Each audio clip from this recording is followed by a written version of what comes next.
The first note shouldn't have shattered her. Clara Vaughn had built an empire on ice and indifference, on calculated decisions and zero tolerance for weakness. But when the forgotten piano in the corner of her corporate Christmas gala suddenly sang a melody she'd buried 16 years ago, a song her first love had written in secret, a song that died with him, her champagne glass slipped from fingers that had never trembled in a boardroom. The man playing wasn't supposed to exist.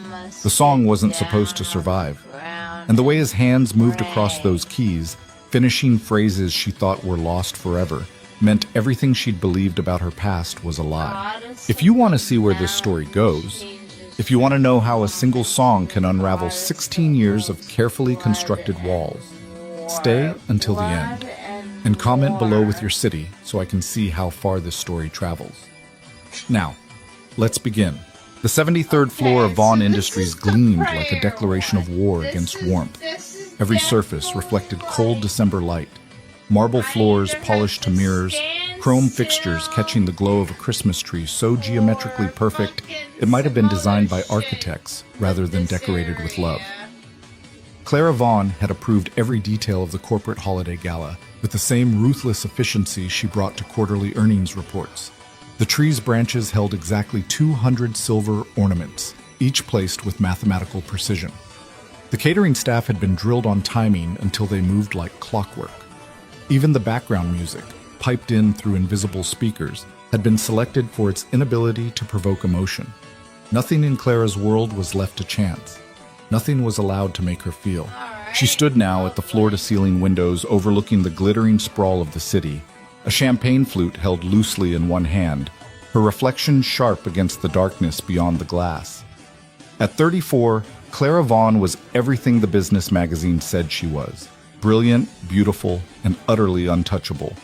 Her black dress was Valentino, her posture was armor, and her expression suggested she was calculating the depreciation value of the decorations even as guests mingled around her. "You're not mingling." The voice came from behind her, smooth and possessive. Clara didn't turn. "I'm observing. There's a difference, Marcus." Marcus Sterling appeared at her elbow, his reflection joining hers in the glass. Tall, impeccably tailored, with the kind of jaw that looked chiseled for magazine covers. He was everything Clara's father approved of: old money, right connections, zero liability. Their engagement had been announced 3 months ago to unanimous approval from the board and society pages alike. It was, by all measurable standards, a perfect match. "Your father's looking for you," Marcus said, his hand settling possessively on her lower back. "Something about the Singapore deal. He wants your input before the Chens arrive."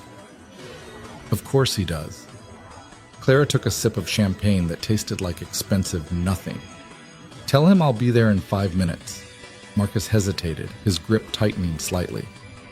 "Clara, you could at least pretend to enjoy your own party." "I'm enjoying the efficiency of it. Isn't that enough?" "You know what I mean." His voice dropped, taking on the edge it got when he felt his control slipping. "People are starting to talk.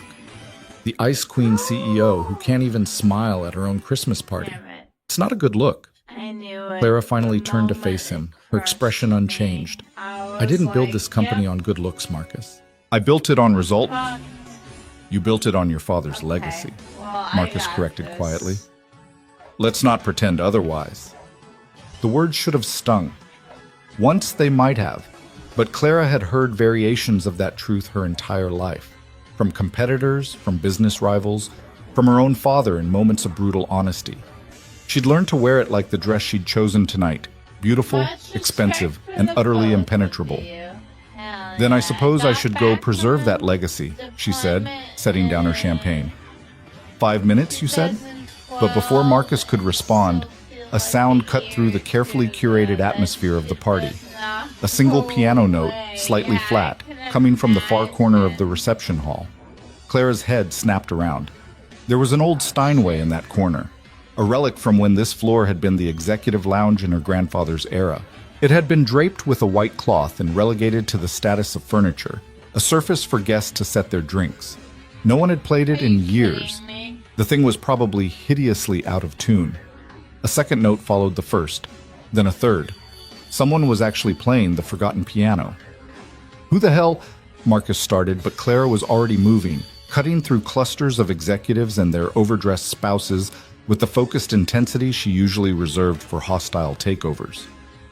The crowd parted instinctively before her, and Clara saw him. He was nobody. That was her first thought, sharp and dismissive. Just one of the maintenance staff, she could tell from the navy blue uniform shirt, slightly rumpled, name tag catching the light. He sat at the piano bench with his back to the party, shoulders hunched in a way that suggested he was trying to make himself invisible. Next to him, perched on the bench with wide eyes and a candy cane clutched in one small hand, was a little girl who couldn't have been more than 5 years old. "Daddy, play the Christmas song," the child whispered, her voice carrying in the sudden pocket of quiet that had formed around the piano. "Sweetheart, I don't think... Please? You promised."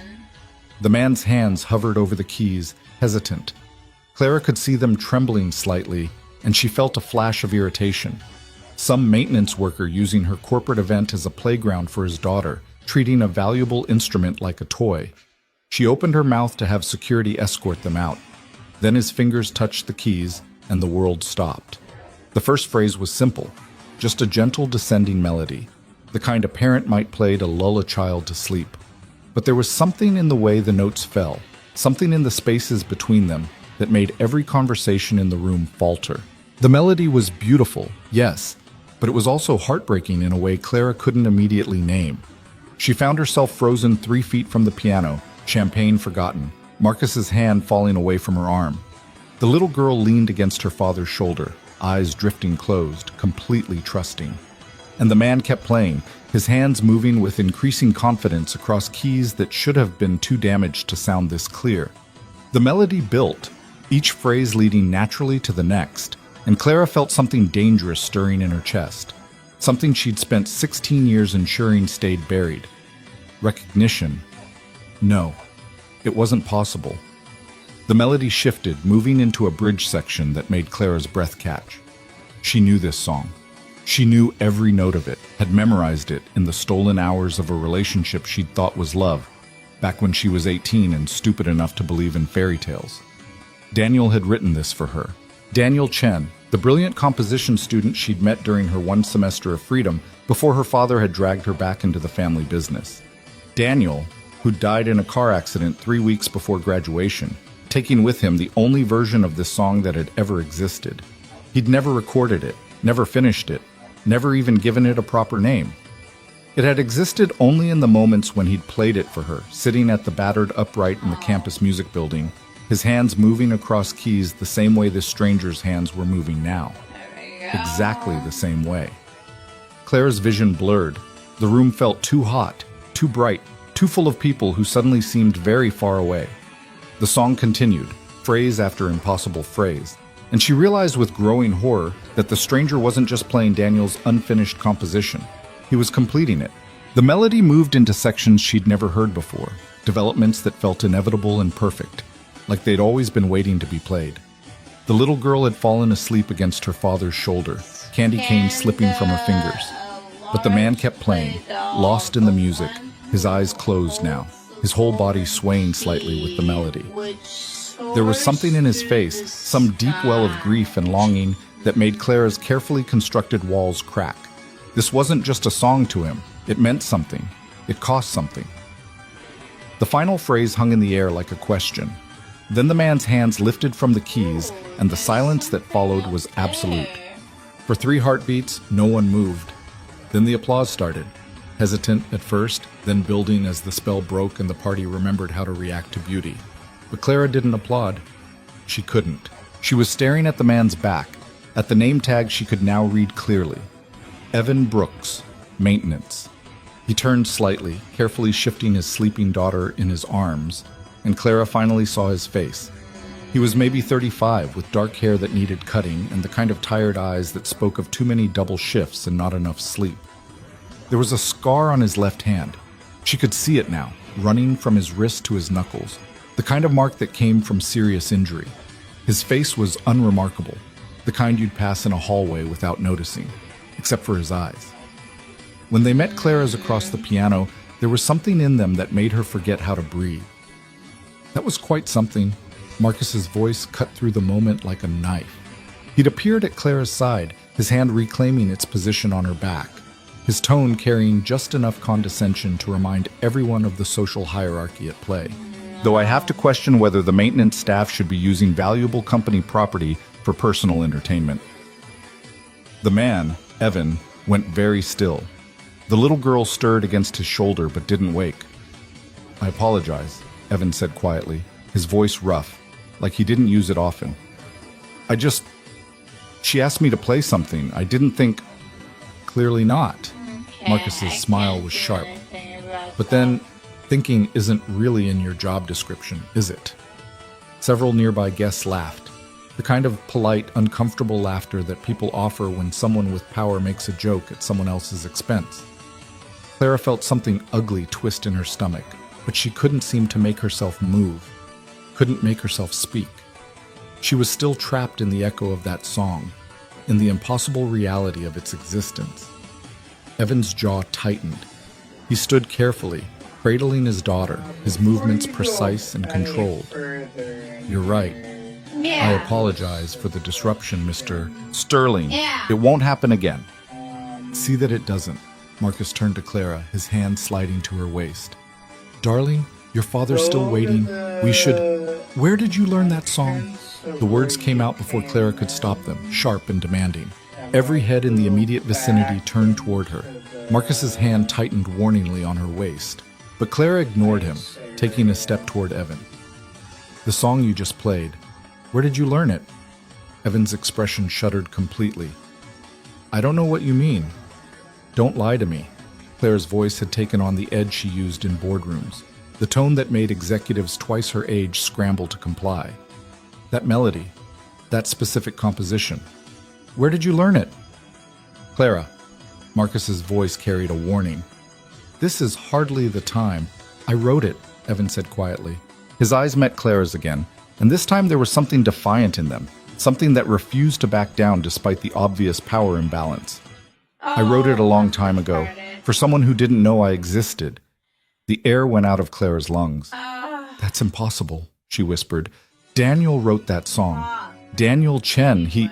"Finished it, maybe." Evan's voice was steady now, despite the way his daughter had started to stir against his shoulder. "But he didn't write it. I did. He took credit for it, and I let him, because I was nobody, and he was somebody, and that's how the world works." "That's absurd," Marcus cut in, his voice hard. "Clara's fiancé died 16 years ago. He was a brilliant composer.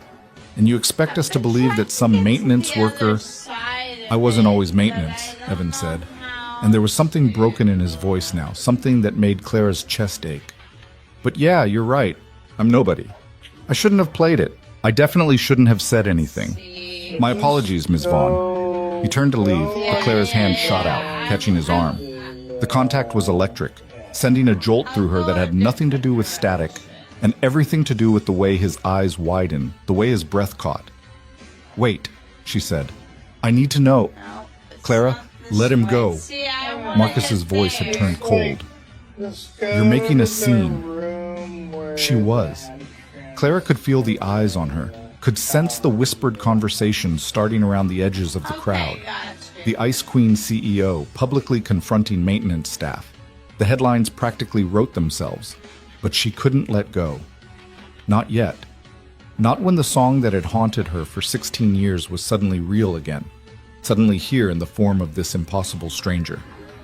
"Ms. Vaughn," Evan's voice was gentle now, almost pitying. "Please, my daughter's asleep. I need to get her home.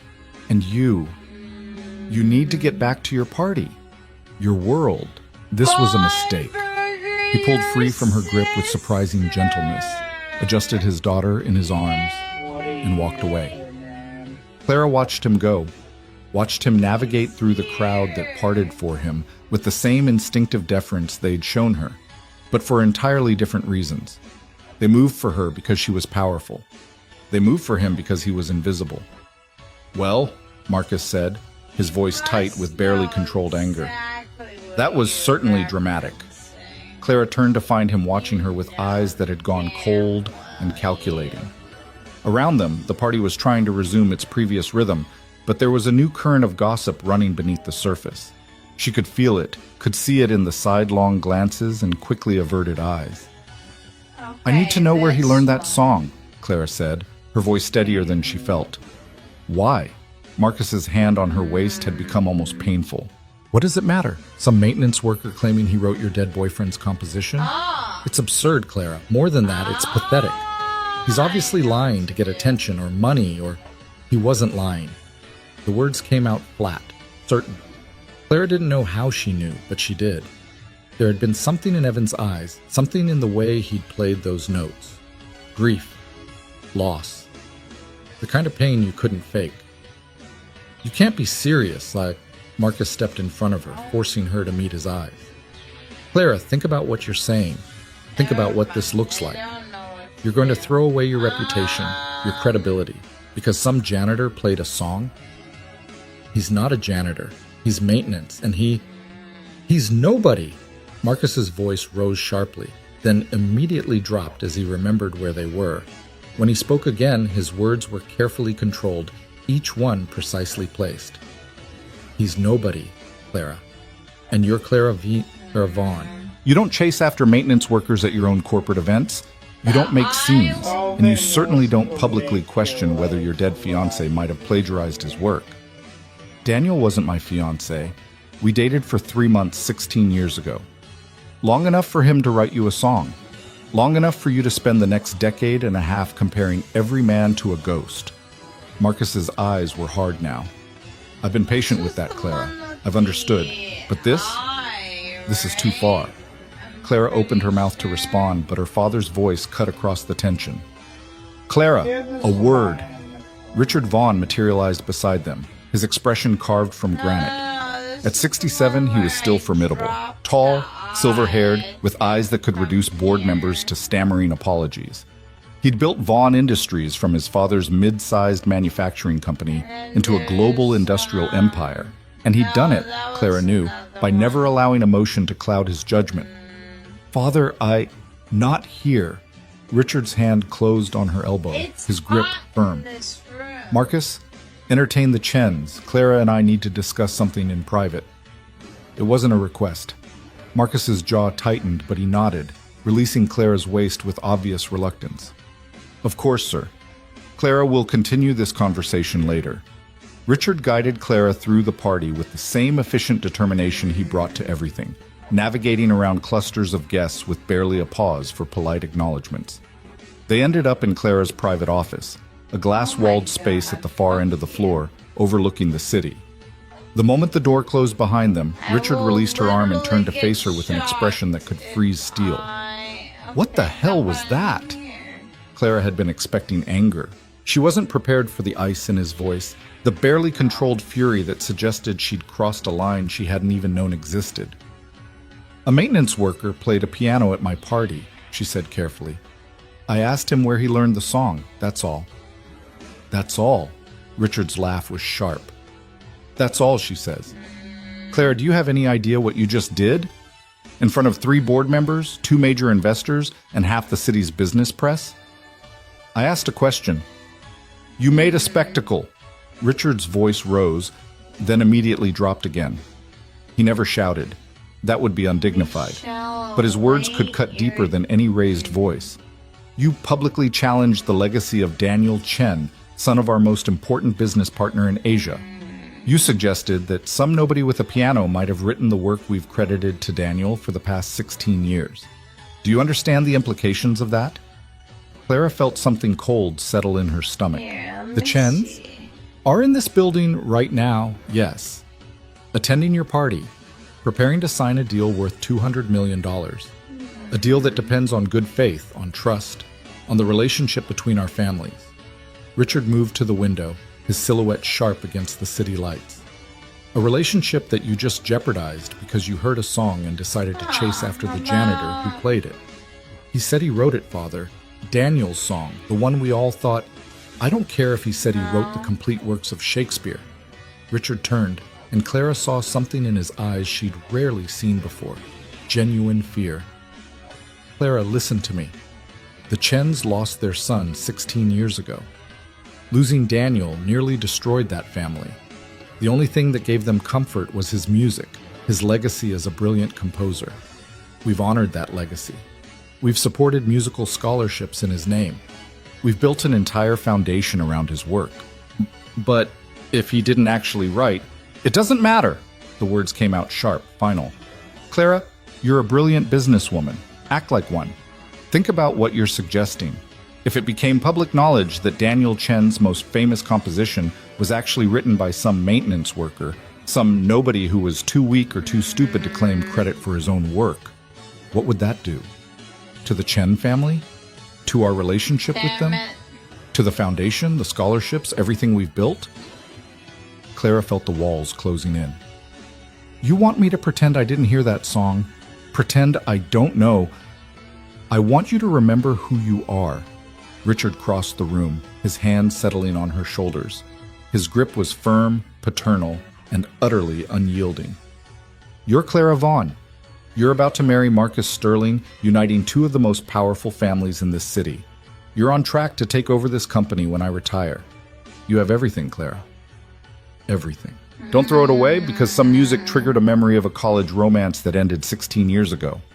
The words hit like physical blows. Clara wanted to argue, wanted to insist that this was about truth, about justice, about finally understanding what had happened all those years ago. But she could feel the weight of her father's expectations, the pressure of the empire he'd built and wanted her to inherit. What do you want me to do? She asked quietly. Forget about it. Richard's hands dropped from her shoulders. Go back to your party. Smile at the Chens. Sign the Singapore deal. Marry Marcus in the spring.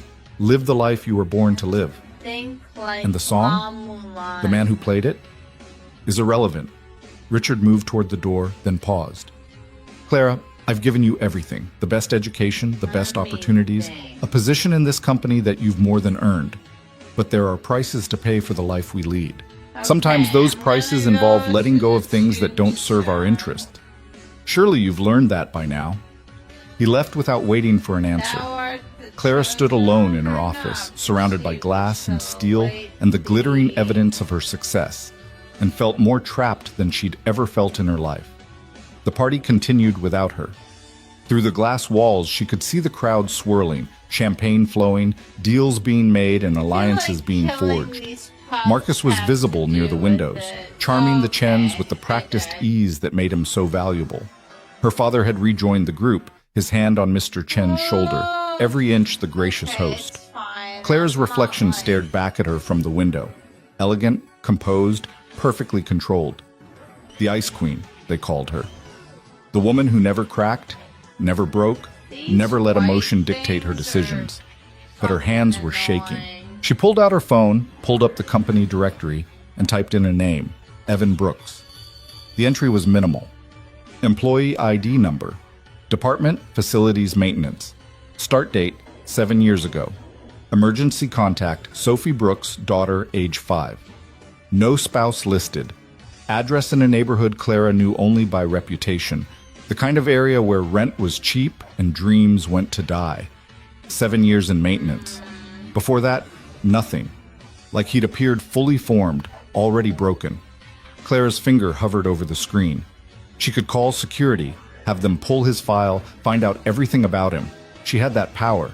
She could unravel his entire life with a few keystrokes, or she could do what her father said. Forget. Move on. Preserve the carefully constructed fiction that allowed everyone to sleep at night. The song played in her memory, note for impossible note. Daniel's song. Except it wasn't Daniel's, was it? It was Evan's. Had always been Evan's. And somehow she'd loved a lie for 16 years. Clara closed her phone and walked back to the party. She smiled at the Chens.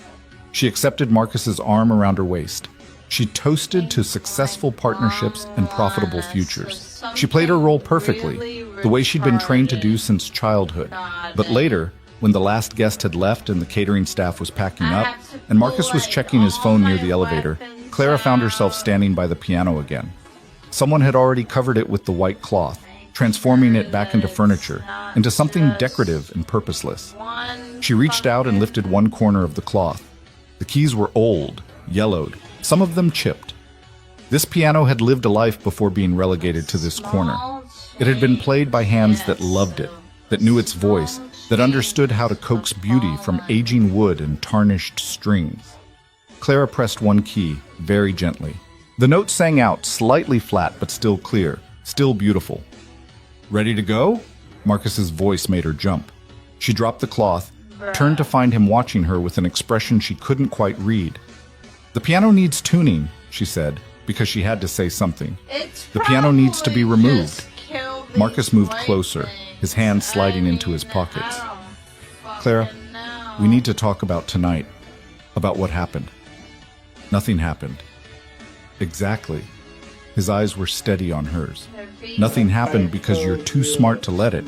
But I need to know that you understand what's at stake here, what you're risking." "I'm not risking anything." "Aren't you?" Marcus's hand came up, cupping her cheek with surprising gentleness. "Clara, I love you. I want to marry you. I want us to build something together, something bigger than what either of us could build alone. But I need to know that you're with me, completely. Not chasing ghosts, not questioning the past. Here, present, with me." Clara looked into his eyes, handsome, earnest, offering her everything she was supposed to want, and felt absolutely nothing. "I'm tired," she said.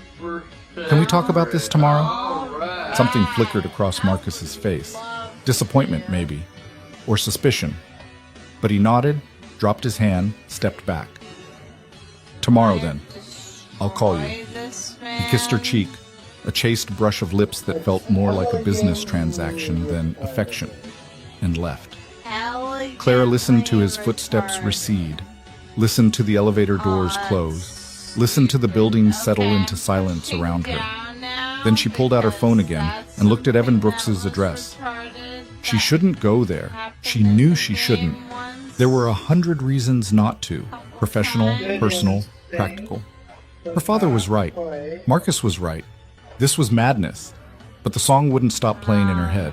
And the look in Evan's eyes when he'd said, "I wrote it for someone who didn't know I existed," wouldn't stop haunting her. Clara grabbed her coat and walked to the elevator. She told herself she was just going to drive by, just going to see what kind of place a man like Evan Brooks called home. She told herself she wouldn't stop, wouldn't knock, wouldn't demand answers to questions she had no right to ask. She told herself a lot of things during the 30-minute drive across the city, from glass towers to crumbling apartment buildings, from the world she knew to a world she'd never had to acknowledge. But when she pulled up outside the address listed in Evan's file, a 4-story walk-up with peeling paint and broken porch lights, Clara knew she was lying to herself. She was going to knock on that door. She was going to demand answers, and nothing, not her father's warnings, not Marcus's expectations, not the empire waiting for her to step into its throne, was going to stop her. Clara got out of the car and walked toward the building, her heels clicking on cracked pavement, her breath misting in the cold December air. Somewhere above her, a window glowed with warm light. Somewhere in this building, Evan Brooks was probably reading his daughter a bedtime story, completely unaware that the woman whose life he'd just destroyed was about to knock on his door. The song played on in Clara's memory, beautiful and impossible and demanding to be understood. And for the first time in 16 years, Clara Vaughn stopped calculating the cost of truth and decided she was willing to pay it, whatever the price. The building's front door hung slightly crooked on its hinges, the security buzzer long since broken. Clara pushed through into a narrow hallway that smelled of old cooking and cheap cleaning products, scents so foreign to her sterilized world that they felt almost aggressive. The fluorescent light overhead flickered with a rhythm that suggested it had been dying for months, maybe years, and no one had bothered to replace it. She climbed 3 flights of stairs, her Louboutins clicking against linoleum that had probably been installed in the 70s and never updated. Each floor revealed the same weary landscape. Doors with peeling paint, numbers hanging crooked, the distant sound of television shows and arguments and lives being lived in spaces too small to contain them. Apartment 3C. The door was different from the others, she noticed. Newer. Someone had replaced it recently, though the frame around it was still the same scarred wood as everything else. There was a small wreath hanging from a nail, handmade, constructed from pipe cleaners and construction paper, with Merry Christmas spelled out in uneven letters decorated with too much glitter. Clara raised her hand to knock, then froze. What was she doing?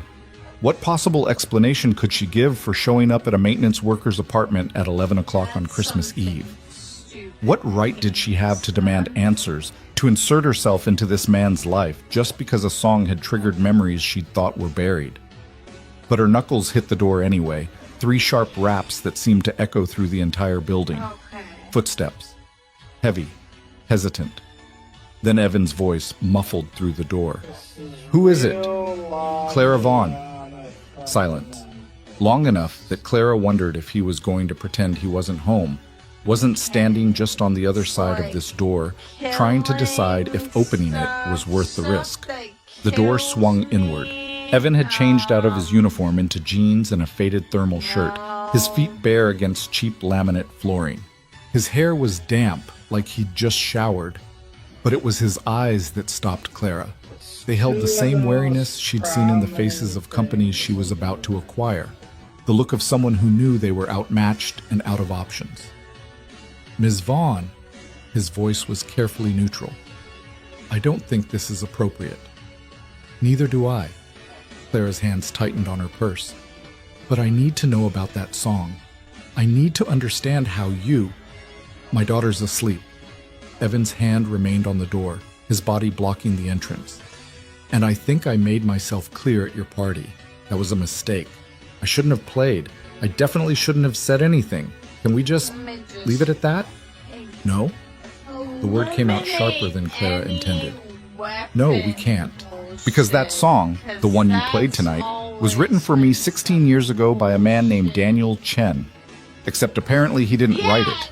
You did. And I need to know how that's possible." Evan's jaw tightened. For a moment, Clara thought he was going to shut the door in her face. Then he stepped back, pulling it open wider. 5 minutes, he said quietly. "Then you leave, and we both forget this conversation happened."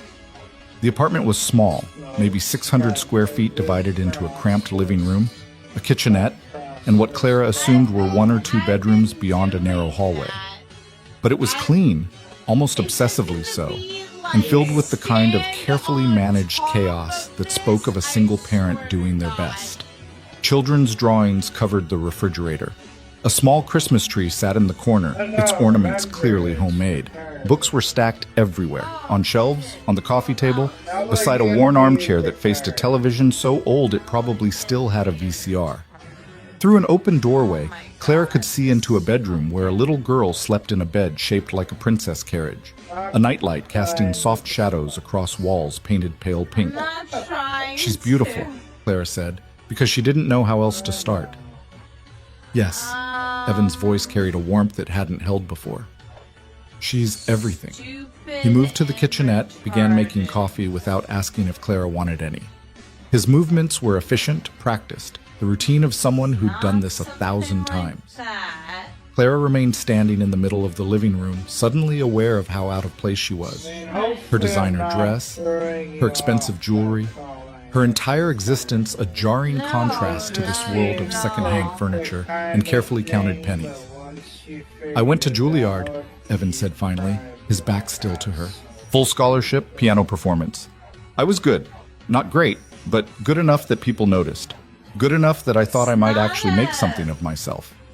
Clara sat down slowly in the armchair, her eyes never leaving Evan's back. "Daniel Chen was in my composition class. Brilliant guy, talented family, all the right connections. We weren't friends exactly, but we ran in the same circles. Both piano students, both trying to figure out who we were going to be." Evan poured coffee into 2 mismatched mugs. He needed help with a project, a song cycle for his final composition portfolio. I was between jobs, needed the money, so I agreed to help him with the piano arrangements. He turned, holding out one of the mugs. Clara took it, her fingers brushing his for just a moment. The contact sent a jolt through her that she immediately tried to ignore. "I started writing in my spare time," Evan continued, settling onto the arm of the couch, his own mug cradled in both hands. "Nothing serious, just melodies that wouldn't leave me alone. There was this girl I'd see sometimes in the library. She was always there late, always studying, always looking like the weight of the world was on her shoulders. I never talked to her, never even knew her name. But I'd watch her sometimes, and I'd think about what kind of music would match her. Something beautiful but sad. Something that understood what it meant to be lonely even when you were surrounded by people. Claire's throat tightened. That was me. I was at Juilliard for one semester before my father pulled me out, put me to work in the company. I spent every free hour in that library trying to pretend I wasn't losing everything I'd wanted. I know that now. Evan's smile was sad. But at the time, you were just this beautiful, untouchable girl who lived in a different world. And I was nobody. So I wrote you a song instead of talking to you. It seemed safer. He took a sip of coffee, his eyes distant with memory. Daniel heard me playing it one day, asked what it was.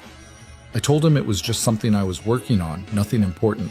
He asked if he could use it, said he had a project due and was struggling for inspiration.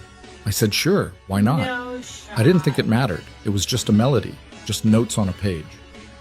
Evan's hands tightened on the mug. Then I found out he'd dedicated it to you, Clara Vaughn, the girl from the library. He'd performed it at some student recital, told everyone he'd written it for the woman he loved. And you were there, and you believed him, and suddenly my song became the foundation of his relationship with you. Clara set down her coffee with shaking hands. Why didn't you say anything? Why didn't you tell someone he'd stolen your work? Because he was Daniel Chen, and I was Evan Brooks.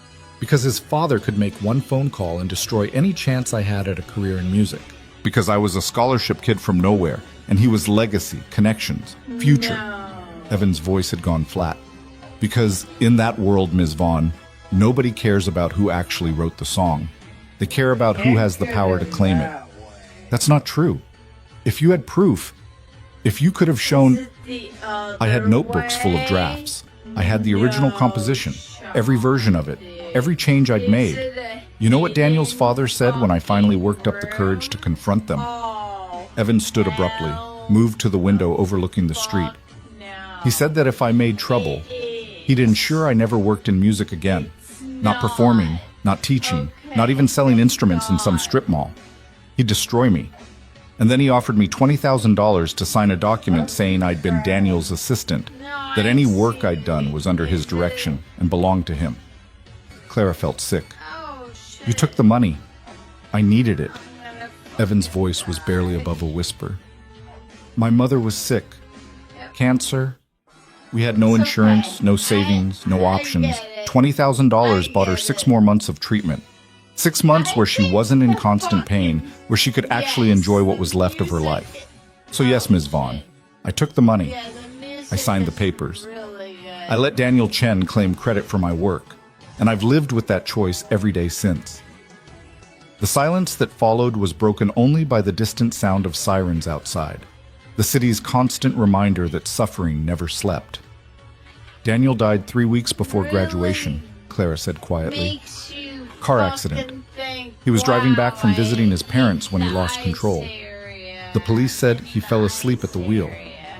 I know. I was there. Evan turned from the window, his face carefully blank. Not at the accident, but at the funeral. I stood in the back, watching everyone cry for this brilliant composer who'd been taken too soon. Watching you, actually. You were 18, wearing a black dress that was too big for you, and you looked like your whole world had ended.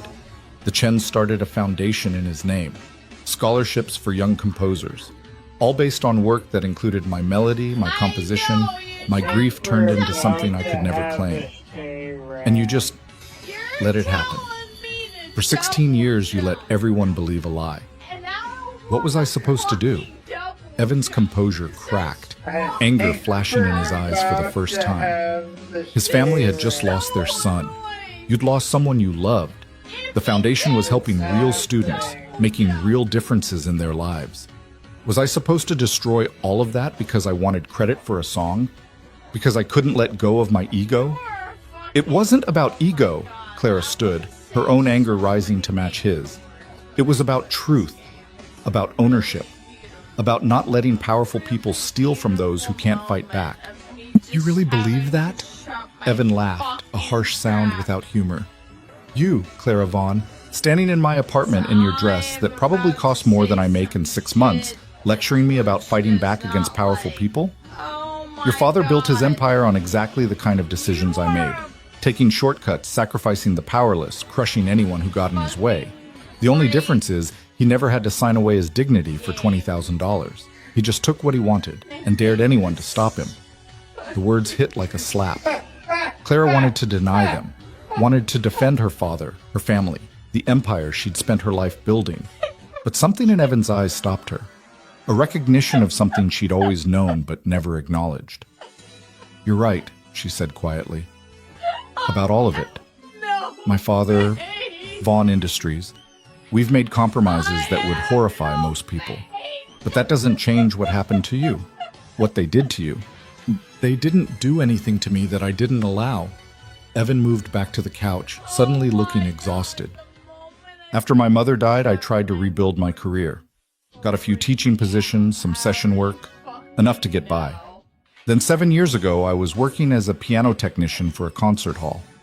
There was an accident, a stage platform malfunction during setup. I was underneath when it collapsed." He held up his left hand, showing Clara the scar she'd noticed earlier. In the apartment's harsh light, she could see it ran even deeper than she'd thought. The flesh twisted and discolored. Crushed everything from my wrist to my fingertips. 3 surgeries, 2 years of physical therapy, and I got back maybe 70% function. Enough to play simple melodies, enough to teach my daughter basic songs, not enough to perform, not enough to work as a technician, not enough to do anything in music professionally. Clara sat down slowly. "The concert hall. Where did this happen? Does it matter?" "Yes. Yes, it matters. Because if there was negligence, if someone was responsible, it was the Paramount, downtown. Your family owns the building." The room tilted. Clara gripped the arm of the chair, her mind racing through property records, subsidiary companies, the vast network of holdings that made up Vaughn Industries. The Paramount had been acquired 12 years ago as part of a real estate package, then leased out to various entertainment companies. She'd never paid attention to it, had barely known it existed. "There was an investigation," Evan continued, his voice mechanical now, reciting facts like they belonged to someone else. "OSHA found multiple safety violations. Inadequate maintenance, faulty equipment, corner cutting to maximize profits. The building management, your company's subsidiary, was fined. I got a settlement, $60,000 and a medical release saying I wouldn't pursue further legal action." $60,000. Clara's voice was hollow. "For your entire career. For everything you could have been. It was enough to cover my medical bills and put a down payment on a lawyer for my custody case. Sophie's mother didn't want her anymore. Too much responsibility, too expensive, interfered with her new life. But she was willing to fight me for her anyway, just for the principle of it. The $60,000 bought me a lawyer who could actually show up to court sober. I got full custody. And when the money ran out, I took the only job I could get with one barely functional hand and no professional references." "Maintenance," Clara whispered. "Your company again. Different subsidiary, different department, but same family at the top." The irony wasn't lost on me. Evan's smile was bitter. "I've been cleaning your offices for 7 years, Ms. Vaughn. Emptying your trash, fixing your broken equipment, being invisible in the background of your perfect corporate world. And every day I told myself it was fine. I had Sophie. I had a job that paid the bills. I didn't need anything else." He stood abruptly, moved to the window again, his shoulders rigid. "Then tonight, Sophie asked me to play her a Christmas song. She loves music, asks about it constantly, wants to know why I don't play anymore like I used to. And I sat down at that piano in your building. The building I clean every night, the building that represents everything I'll never have. And I started playing the only song that's ever really mattered to me. The song I wrote for a girl in a library who never knew I existed. The song that became someone else's legacy while I mopped floors and tried to forget I'd ever wanted more." Clara walked to stand beside him at the window. Outside, the city glittered with Christmas lights, each window a small declaration against the darkness. Somewhere out there, people were celebrating, believing in magic and second chances and the possibility that tomorrow might be better than today. "I knew," she said quietly. "The moment you started playing, somewhere inside I knew it wasn't Daniel's song. The phrasing was different, the emotional weight of it. Daniel was brilliant, but he was never broken like that.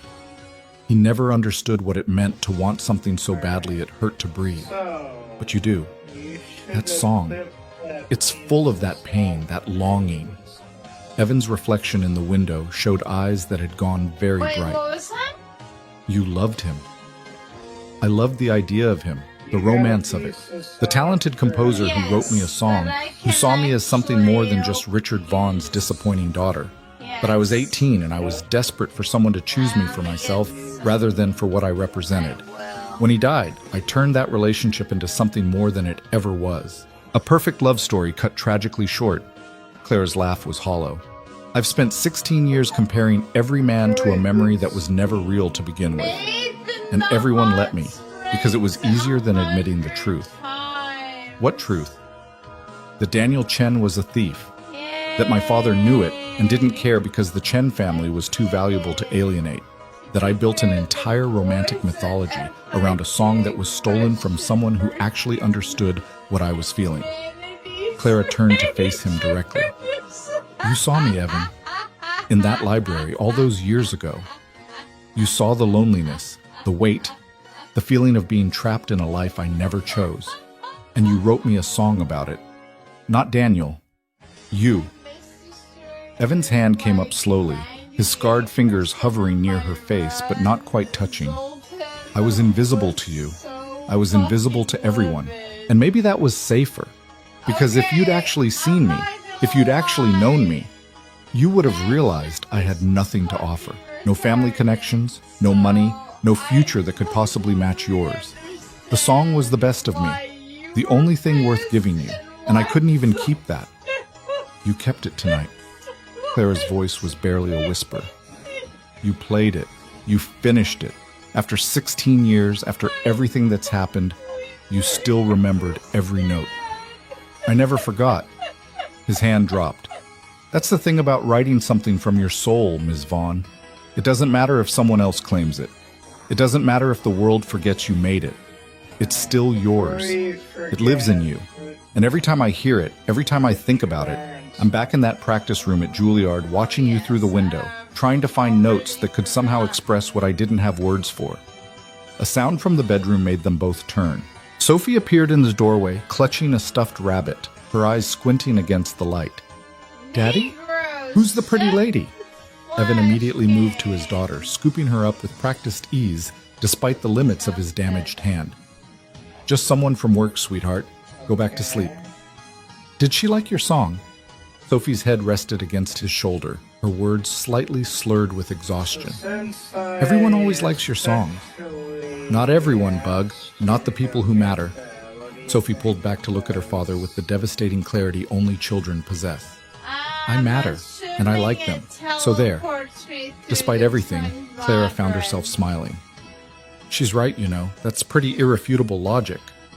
Sophie, this is Ms. Vaughn. Ms. Vaughn, my daughter Sophie. The little girl studied Clara with open curiosity. You're really pretty, and you smell nice, like flowers. Thank you. You're very pretty too, and I like your rabbit. His name is Mr. Floppington. He's very brave. Sophie yawned hugely. Are you Daddy's friend? The question hung in the air, weighted with more complexity than a 5-year-old could possibly understand. Clara looked at Evan, saw the wariness in his eyes, the way he held his daughter like she was the only thing keeping him grounded. I'm trying to be, Clara said finally. If your daddy will let me. Evan carried Sophie back to bed, murmuring quiet reassurances. Clara heard the ritual of tucking in, the adjustment of blankets, the whispered I love yous that spoke of a bond so pure it made her chest ache. When he returned, closing the bedroom door softly behind him, his expression had shifted into something carefully neutral. You should go, he said quietly. It's late, and this, whatever this is, it can't lead anywhere good. Why not? Because you're Clara Vaughn, and I'm the guy who empties your trash cans. Because your father would destroy me, destroy both of us, if he thought for a second that you were considering anything beyond this moment. Because I have a daughter who depends on me, who needs stability and security, and I can't risk my job, my custody, my entire life just because you're feeling guilty about a song. Is that what you think this is? Guilt?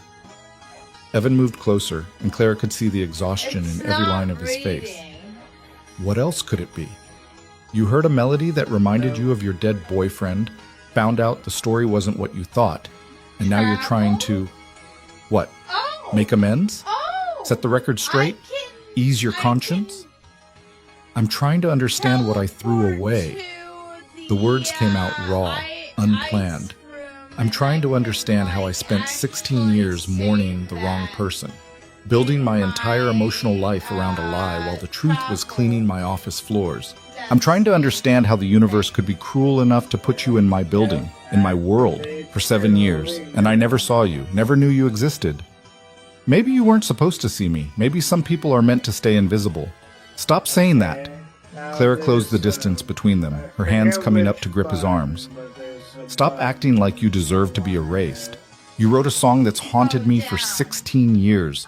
You created something beautiful enough to build a foundation on, to inspire scholarships, to touch people's lives. And then you lost everything, your career, your health, your ability to create, because my family's company valued profit over safety. You don't get to be invisible anymore, Evan. Not to me. His hands came up to cover hers, and Clara felt the twisted scar tissue beneath her fingers, the permanent reminder of what he'd sacrificed. What are you asking me, Clara? His voice was raw. What do you want from this conversation? Because if you're here looking for absolution, I can't give you that. Your family's sins aren't yours to carry. And if you're here because you're trying to find some way to fix what happened, to make it right somehow, you can't. It's done. It's been done for 7 years, for 16 years, and no amount of late-night conversations is going to change that. I want the truth. Clara's grip tightened. I want to know what really happened, all of it. The song, the settlement, everything. And then I want to figure out how to make sure it never happens to anyone else. Evan pulled away, creating distance between them. You can't fix this, Clara. You can't wave your Vaughn Industries magic wand and make everything better. The world doesn't work that way, not for people like me. Then tell me how it does work. Help me understand. He laughed, a sound full of broken edges. You really want to understand? Fine. After the accident, when I couldn't play anymore, I had nothing. No career, no prospects, no way to support my daughter. Your company's settlement included a clause, standard in these situations apparently. In exchange for the money, I agreed not to pursue further legal action and not to speak publicly about the accident or its circumstances. Essentially, I sold my right to tell the truth. And the beautiful irony is that I'd already done that once before, with Daniel and the song. I seemed to make a habit of signing away pieces of myself for just enough money to survive. Clara felt something cold and terrible settling in her stomach. The non-disclosure agreement. That's why you never said anything about the safety violations, why the story never became public. Your lawyers were very thorough, very efficient, very good at their jobs. Evan's voice had gone flat again.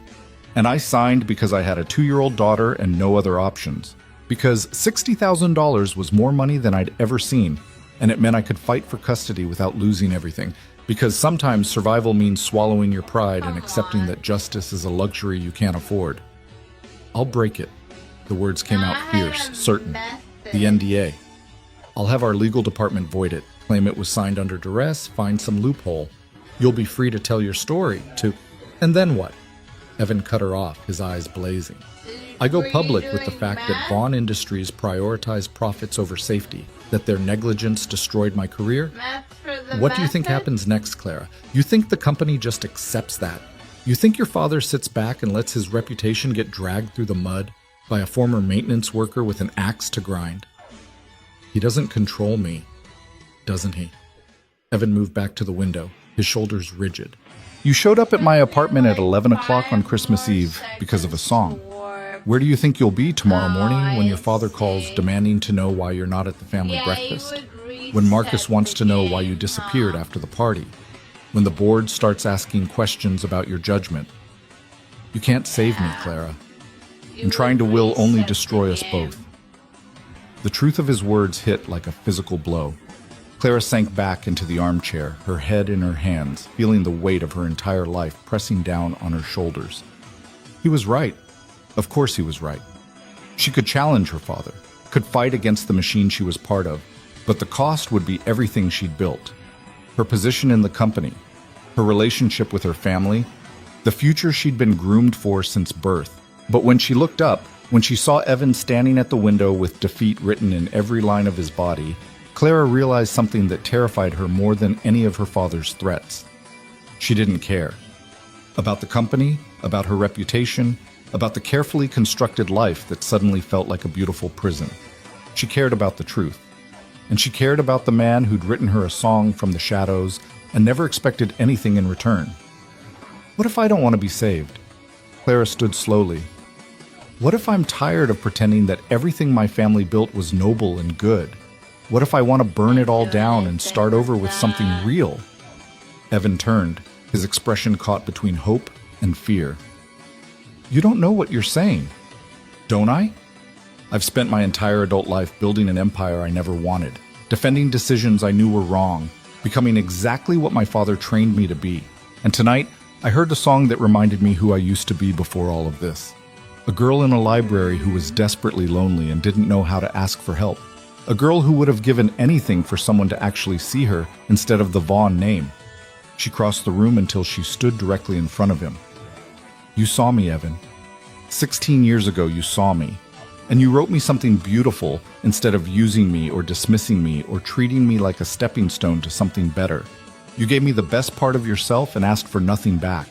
And I'm not going to walk away from that just because it's complicated or dangerous or threatens everything I thought I knew.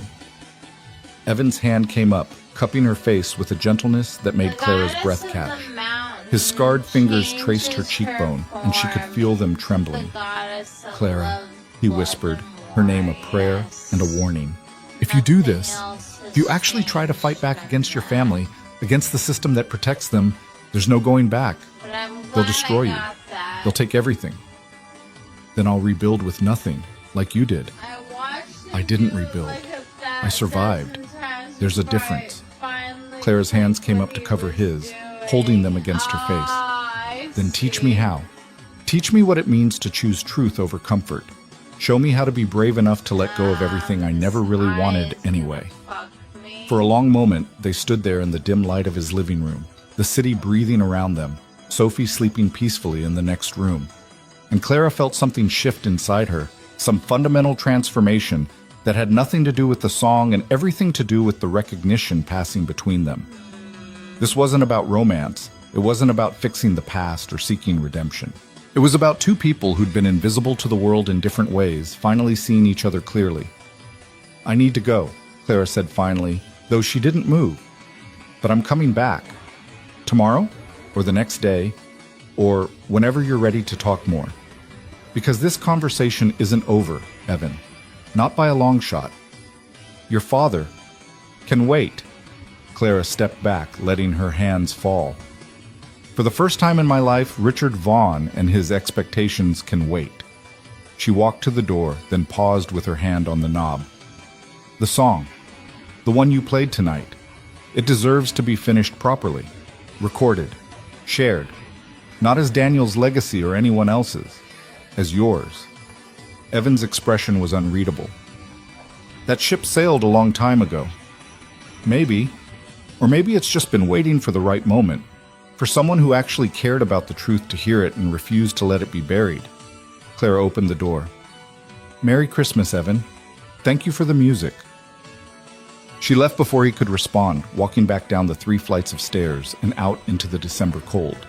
Her car sat waiting where she'd left it, a sleek black statement that looked absurdly out of place in this neighborhood of rust and pragmatism. Clara got in and sat there for a long moment, her hands on the steering wheel, her breath misting in the air. Above her, a light was still on in apartment 3C. She imagined Evan standing at the window, watching her leave, trying to decide if she was genuine or just another person who would ultimately choose comfort over courage. She'd have to prove him wrong. Starting tomorrow. Starting now. Clara pulled out her phone and opened her email. 3 new messages from Marcus, each one progressively more concerned about her disappearance. 2 from her father, both marked urgent, and 1 from her assistant, confirming the schedule for tomorrow's family Christmas breakfast, complete with the Chens and their expectation that the Singapore deal would be finalized.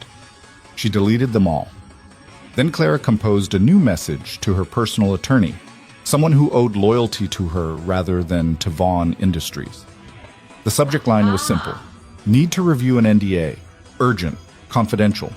She didn't send it. Not yet. Because she needed to think this through, needed to understand all the ways this could explode in her face. But having the email drafted, having taken even that small step toward action, made her feel more alive than she'd felt in years. The light in apartment 3C went dark. Clara started her car and pulled away from the curb, heading back toward the glittering towers and the life she'd built from expectation and obligation. But something had fundamentally changed during the drive across the city. She was different now, not transformed completely, not suddenly brave or certain of her path, just finally, impossibly awake. And the song played on in her memory, each note a reminder that some truths refuse to stay buried, no matter how many years passed or how many powerful people wanted them forgotten. The Christmas morning sun hit Clara's penthouse windows with aggressive cheerfulness, turning the floor-to-ceiling glass into mirrors that reflected a woman who hadn't slept. She stood in yesterday's dress, her makeup smeared, her carefully constructed armor in complete disarray. Her phone had been ringing for the past 2 hours. Her father, Marcus, her assistant, each call more insistent than the last. She'd ignored them all. Instead, she'd spent the night researching. Not the kind of surface-level investigation she usually delegated to subordinates, but deep methodical digging through public records, court documents, OSHA reports. The Paramount Theater accident wasn't hard to find once she knew what to look for. The official investigation had been thorough, damning even. Multiple safety violations, deferred maintenance, a corporate culture that prioritized profit margins over worker protection. The building management company, a Vaughn Industries subsidiary, had paid fines totaling $200,000. Pocket change compared to their annual revenue. Evan Brooks' name appeared in the settlement records, listed alongside 3 other injured workers. But his payout had been significantly larger than the others, and Clara understood why when she found the medical reports attached to the case file. Crushed metacarpals, severed tendons, nerve damage classified as permanent and degenerative. The doctor's notes were clinical but devastating. Patient will retain approximately 60 to 70% function. Professional-level piano performance no longer viable. They destroyed his hands, and then they'd paid him just enough to ensure his silence. Clara's personal line rang again. This time, she answered. "Where the hell are you?" Marcus's voice was tight with barely controlled fury. "Your father has called me 4 times. The Chens are waiting. Do you have any idea how this looks?" "I'm not coming to breakfast." Silence. Then, "Excuse me?" "I said I'm not coming. Tell my father I'm sick. Tell him whatever you want. But I'm not sitting through another performance where we all pretend the Chen family built their wealth on anything other than tragedy and stolen credit."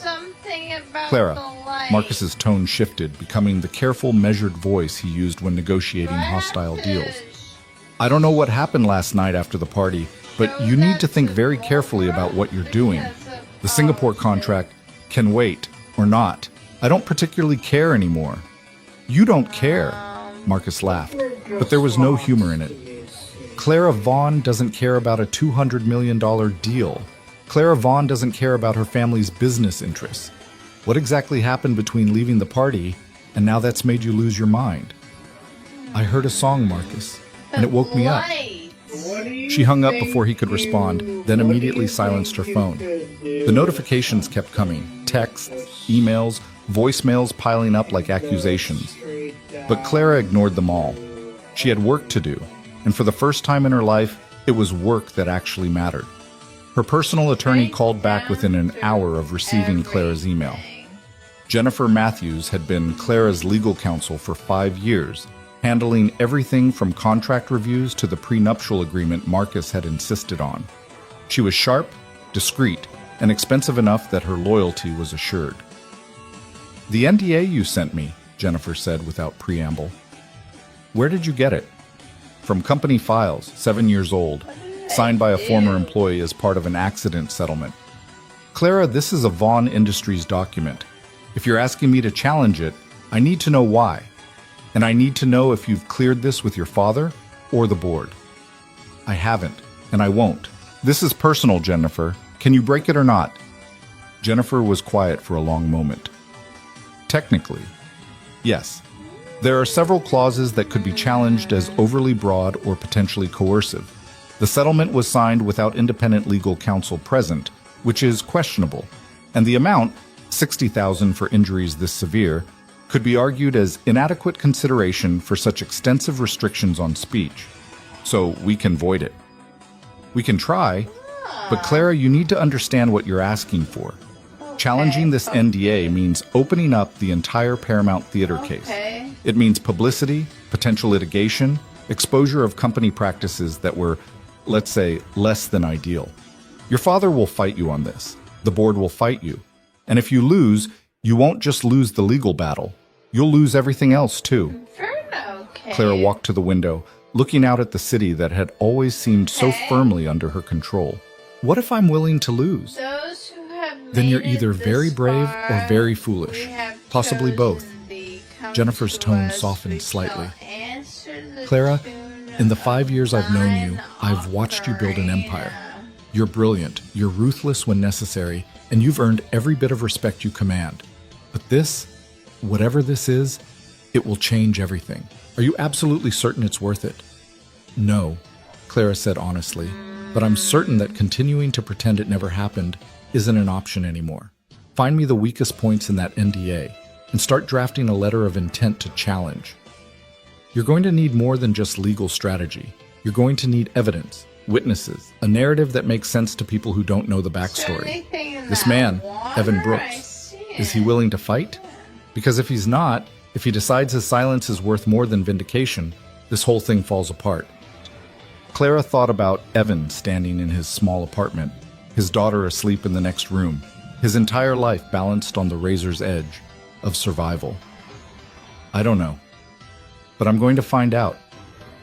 She drove back to Evan's neighborhood in full daylight this time, the December sun exposing every crack in the pavement, every boarded window, every visible marker of the economic divide she'd spent her life ignoring. Children played in a small park despite the cold, their laughter cutting through the industrial sounds of the city. An elderly woman swept her front steps with meticulous care, her movements speaking of pride that refused to bow to circumstance. This was Evan's world, not temporary, not tragic, just real in a way Clara's gleaming towers could never be. She parked in the same spot as last night and climbed the same 3 flights of stairs. But this time, when she knocked on apartment 3C, there was no hesitation in her movements. She'd made her choice during the sleepless hours between midnight and dawn. Now she just needed Evan to make his. The door opened to reveal not Evan, but Sophie, still in princess pajamas, her hair an adorable disaster. "You came back!" The little girl's face lit up with uncomplicated joy. "Daddy said you probably wouldn't, but I knew you would because you're nice and you smell like flowers." "Sophie, what did I tell you about opening the door?" Evan appeared behind his daughter, pulling her back gently.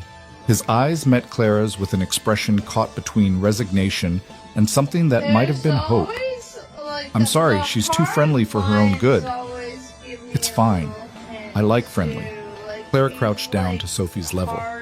"Good morning, Mr. Floppington. Did you sleep well?"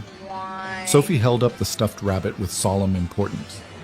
"He had bad dreams about dragons, but I told him dragons aren't real, and also that Daddy would protect us." "Daddy can fight anything. I bet he can." Clara stood slowly, her eyes never leaving Evan's face. "Can we talk?" Evan glanced at his daughter, then nodded. "Sophie, go watch cartoons for a bit, okay? And stay away from the cookies. I know you know where I hid them." "I would never!" Sophie's expression of innocence was completely undermined by the chocolate smudge on her collar. She scampered off to the living room, and Clara heard the television click on. Evan stepped into the hallway, pulling the door partially closed behind him. In the harsh fluorescent light, Claire could see the exhaustion in his face, the evidence that he'd slept as poorly as she had. "You shouldn't have come back," he said quietly. "We talked. You got your answers. It's done. There's no reason to I want to challenge the NDA." The words came out flat, certain. "I have a lawyer reviewing it right now. We think we can break it. For you to tell your story about what happened at the Paramount, about the safety violations, the negligence, all of it." Evan went very still. "Why would you do that?" "Because it's the truth. Because my family's company destroyed your career and then paid you to stay quiet about it. Because I'm tired of being complicit in a system that protects the powerful at the expense of everyone else. You don't owe me anything, Clara. You weren't even running the company 7 years ago. No, but I'm running it now. Or I'm supposed to be. And that means the choices made under the Vaughn name are my responsibility. Clara moved closer, her voice dropping. I spent last night reading the OSHA reports, the settlement documents, everything. Do you know how many safety violations they found? 17. 17 separate instances where my family's company chose profit over people. And you weren't the only one hurt. There were 3 other workers who settled for even less than you got. Evan's jaw tightened. I know. I was there. I watched them take their checks and sign their papers and walk away knowing they'd never work in their fields again. Tommy was a stagehand, 30 years of experience. The platform crushed his leg. He got $40,000 and a limp that never healed. Maria was a lighting technician. Concussion so severe she still gets headaches that put her out of commission for days. She got $25,000 and a medical release. We all sold our silence because we all needed to survive. And my family counted on that. They built an entire strategy around the fact that desperate people will accept whatever they're offered. Clara felt anger rising in her chest, hot and unfamiliar. But what if you didn't have to anymore? What if you could tell the truth without losing everything? There's always a cost, Clara. Always. You break that NDA, your father will come after me with everything he has. He'll destroy my custody arrangement, get me fired, blacklist me from ever working again. He'll make sure I lose Sophie. Not if I protect you. Not if I use every resource I have to make sure. You can't promise that. Evan's voice rose, then immediately dropped as he remembered his daughter in the next room. You're one person, Clara. One person with good intentions and a guilty conscience. But your father is Richard Vaughn. He's built an empire on crushing people who get in his way, and he won't hesitate to crush me too, especially if it means teaching you a lesson about loyalty. Clara reached out, her hand closing on his arm. Then we fight him together. You, me, Jennifer, my lawyer. We build a case so airtight he can't touch you without exposing himself. You really believe that's possible? You think your father won't find a way to twist this, to make me look like the villain? Disgruntled employee seeking attention, maintenance worker with delusions of grandeur, failed pianist trying to blame his problems on someone else. Evan pulled away from her grip. That's how this plays out, Clara, not with justice and vindication. With me losing my daughter and you losing your family. Is that really what you want? I want the truth to matter more than convenience. The truth doesn't pay rent. The truth doesn't keep food on the table or ensure custody rights. The truth is a luxury, Clara, and I can't afford it. They stood in the dim hallway, the weight of impossible choices pressing down on both of them. From inside the apartment, Clara could hear cartoon voices and Sophie's delighted laughter. That sound, so pure, so uncomplicated, made everything else feel absurdly heavy. What if there was another way? Clara said finally. Not legal action, not public exposure. What if we could get your story out there without violating the NDA? Tell it through other means, build awareness without directly challenging the settlement. You mean manipulate the system the same way it manipulated me? I mean, use every tool available to make sure what happened to you doesn't happen to anyone else. Document the pattern, highlight the corporate culture, force change from the inside. Clara leaned against the wall, suddenly exhausted. I don't have all the answers, Evan, but I know I can't go back to pretending I don't know what I know now. And I know you deserve better than spending the rest of your life invisible. The apartment door opened wider, and Sophie peeked out. Are you fighting? Because fighting is not nice, and also Mr. Floppington says you should have cookies and talk about it. Despite everything, Evan smiled. Mr. Floppington is very wise. Come on, both of you. If we're going to discuss destroying my life, we might as well do it with chocolate chips. The apartment seemed smaller in daylight, the careful management of limited space more obvious. But it was also warmer than Clara's penthouse had ever been, filled with the evidence of lives being lived rather than curated. Sophie's artwork covered every available surface. Books spilled from shelves in a way that suggested they were read rather than displayed.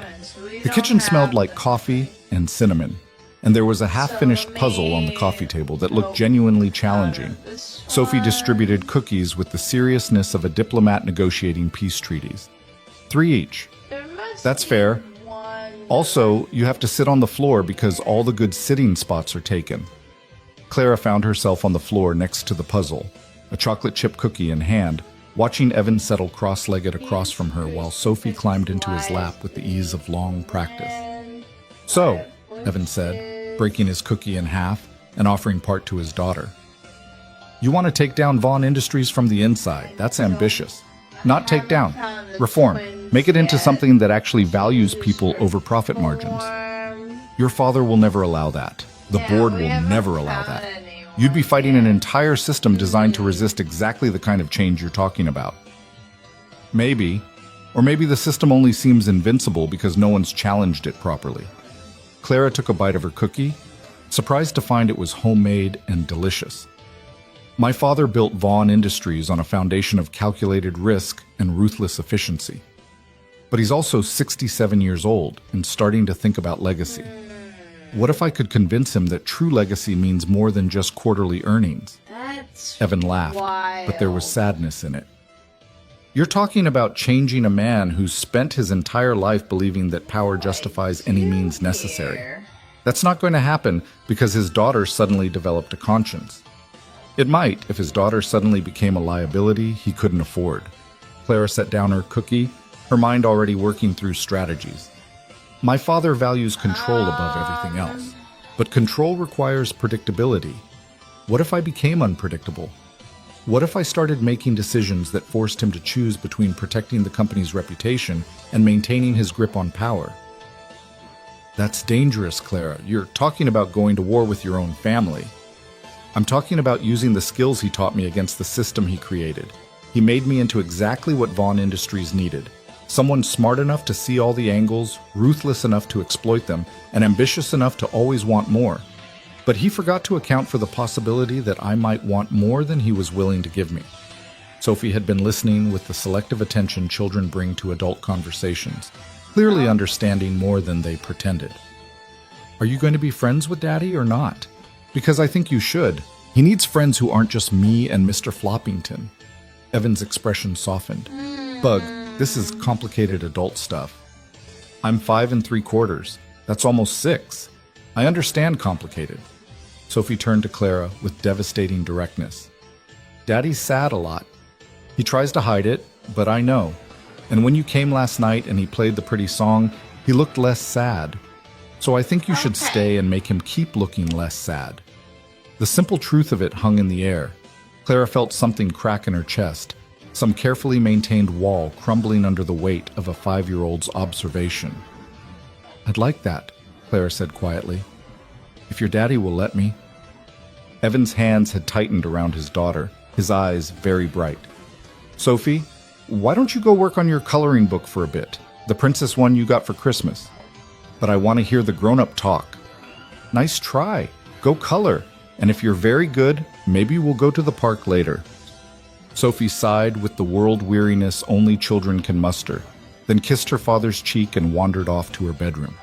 The moment her door closed, Evan's composure cracked. She's right, he said, his voice rough. I am sad a lot. I've been sad for 7 years, for 16 years. For so long I can barely remember what it felt like to not carry that weight around. And last night, when I played that song and saw you standing there, when I told you the truth for the first time in my life, I felt something I haven't felt since before the accident. I felt seen. Clara moved closer, closing the distance between them until their knees almost touched. Then let me keep seeing you. Let me help you fight back, even if it's dangerous, even if we don't know how it ends. Because I'm tired of being invisible too, Evan. I'm tired of being Clara Vaughn, perfect corporate princess, when I stopped knowing who Clara actually is years ago. What are you asking for? Really? I don't know yet, but I know it starts with the truth. Your truth about the song, about the accident, about everything that's been taken from you. And I know it means I'm going to have to choose between the life I've built and the person I want to become. Evan reached out slowly, his scarred hand hovering near her face the same way it had last night. If you do this, If you actually challenge your family, if you actually try to change things, there's no going back. You'll lose everything you've worked for, and I can't promise you'll get anything in return except the satisfaction of having tried. Maybe that's enough. Clara leaned into his touch, feeling the roughness of damaged skin against her cheek. Maybe trying is the only thing that actually matters. They sat like that for a long moment, the city breathing around them, Sophie humming in the other room, the weight of impossible choices pressing down but somehow feeling lighter when shared. Clara's phone buzzed insistently in her purse. She ignored it, but the interruption broke the spell. Evan pulled back, his expression shifting back into something more guarded. You should answer that. It's probably your father, or Marcus, or someone else whose world you're currently disrupting. Let them wait. Clara, I mean it. Let them wait. Let them wonder where I am and what I'm doing and whether I'm finally done playing by their rules. Clara stood, began pacing the small living room. I have some leverage, you know. I'm the heir apparent to Vaughn Industries. I've spent 10 years proving I'm indispensable to the company's operations. The board trusts me, the investors respect me, and I know where every financial body is buried. My father can't fire me without destabilizing everything he's built. So you're going to blackmail him into letting you reform the company? I'm going to negotiate from a position of strength. There's a difference. Clara turned to face him. But I need your help. I need you to document everything about the Paramount accident.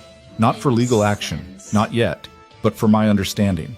I need to know exactly what happened, who knew what when, and how the cover-up was managed. If I'm going to fight this fight, I need to understand every angle.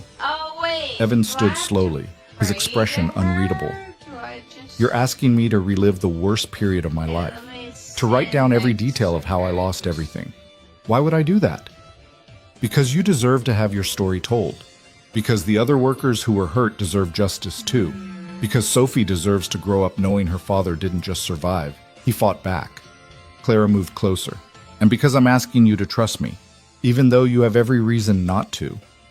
Trust doesn't come easy when it's been broken as many times as mine has. I know, but I'm not asking for blind faith. I'm asking for a chance to prove I'm different from the other Vaughns, that I'm capable of choosing what's right over what's profitable. Evan studied her for a long moment, his dark eyes searching her face for something. Sincerity, maybe. Or just the confirmation that she understood what she was asking for. There's a box, he said finally. In my closet. Medical records, legal documents, everything from the accident and the settlement. I kept it all, even though looking at it makes me want to put my fist through a wall. You can have it. You can read it, use it, do whatever you think will help. But Clara, his voice dropped to barely above a whisper. If you do this, if you actually use what you learned to go after your family's company, there will be consequences. For me, for you, for everyone involved. And I need you to be absolutely certain you're ready for that before you open that box. I'm certain. Are you? Because 24 hours ago, you were celebrating Christmas Eve at a corporate party, wearing designer clothes and planning your wedding to Marcus Sterling. Now you're sitting on the floor of a maintenance worker's apartment talking about corporate reform and justice. That's a pretty dramatic transformation for one night. Clara felt the weight of his words, the legitimate question beneath them. Was she certain? Could she really walk away from everything she'd built? Was one song, one night of revelation enough to overturn 34 years of conditioning? But then she thought about the look in Evan's eyes when he'd said, I wrote it for someone who didn't know I existed. She thought about the medical reports describing permanent nerve damage. She thought about Sophie innocently declaring that her father needed friends who weren't stuffed rabbits. And she realized that certainty wasn't the point. Courage was. I'm not certain of anything except that I can't go back to pretending I don't know what I know now, Clara said. Maybe that's not enough. Maybe I'll fail. Maybe I'll lose everything trying. But at least I'll have tried. At least I'll have chosen something real over something safe. Evan held her gaze for another moment, then nodded slowly. The box is in my bedroom closet, top shelf, behind the winter coats. Help yourself. He walked to Sophie's room and knocked gently. Hey, Bug. Want to show Ms. Vaughn your princess coloring book? I bet she'd love to see it. Sophie appeared instantly, clutching a coloring book with such enthusiasm that several crayons tumbled to the floor. It has 12 princesses, and they all have different dresses, and I'm making them rainbow because rainbow is better than just one color. While Sophie gave Clara an enthusiastic tour of her artistic interpretations of royal fashion, Evan retreated to his bedroom. Clara could hear him moving around, the sound of closet doors opening, the rustling of boxes being shifted. This one is Princess Aurora, but I made her dress purple instead of pink because pink is boring, Sophie explained with the conviction of someone who'd given the matter serious thought. And this one is Cinderella, but she's wearing pants because dresses are impractical for cleaning and also for adventures. That's very sensible of you, Clara said, genuinely charmed. What about this one? That's Princess Sophie. I invented her. She lives in a castle made of books, and her superpower is that she can talk to rabbits. Mr. Floppington is her royal advisor. Evan returned carrying a banker's box that had seen better days. He set it on the coffee table with the kind of careful reverence usually reserved for something precious or dangerous. Maybe both. 7 years of documentation, he said quietly. Medical records, legal correspondence, witness statements, photographs from the accident scene, everything I could get my hands on before the settlement was finalized. I told myself I was keeping it as insurance, in case Vaughn Industries ever tried to go back on the agreement. But really, I just couldn't let it go. Couldn't let myself forget what they took from me. Clara looked at the box, at the evidence of institutional cruelty packed away in cardboard in denial. This was it, the point of no return. Once she opened that box, once she saw the full scope of what her family's company had done, she wouldn't be able to unknow it, wouldn't be able to rationalize it away or convince herself it was just business. She lifted the lid. The first thing she saw was a photograph. The Paramount Theater's backstage area, taken immediately after the platform collapse. The image was devastating in its clarity. Twisted metal, splintered wood, and in the center of the destruction, a dark stain that Clara realized with horror was blood. Someone had marked the photo with yellow tape, highlighting the failed support structures, the missing safety equipment, the evidence of negligence so obvious that even a layperson could see it. Beneath the photo were medical records, page after page describing Evan's injuries in clinical detail.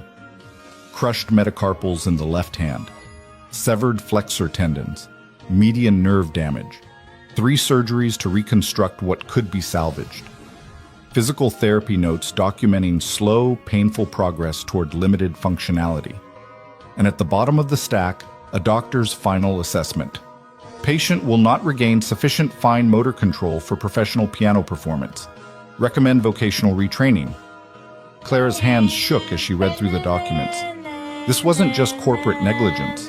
This was the systematic destruction of a human being's livelihood, followed by a calculated effort to bury the evidence. There's more, Evan said, his voice hollow. The witness statements are particularly damning. 3 separate workers reported the faulty equipment to management in the weeks before the accident. All 3 reports were ignored. One worker was actually written up for creating unnecessary concerns when he refused to work under the platform until it was inspected. Clara found the statements, read through them with growing horror. The pattern was clear. Vaughn Industries had known about the safety issues and had chosen to ignore them because addressing them would have cost money and time.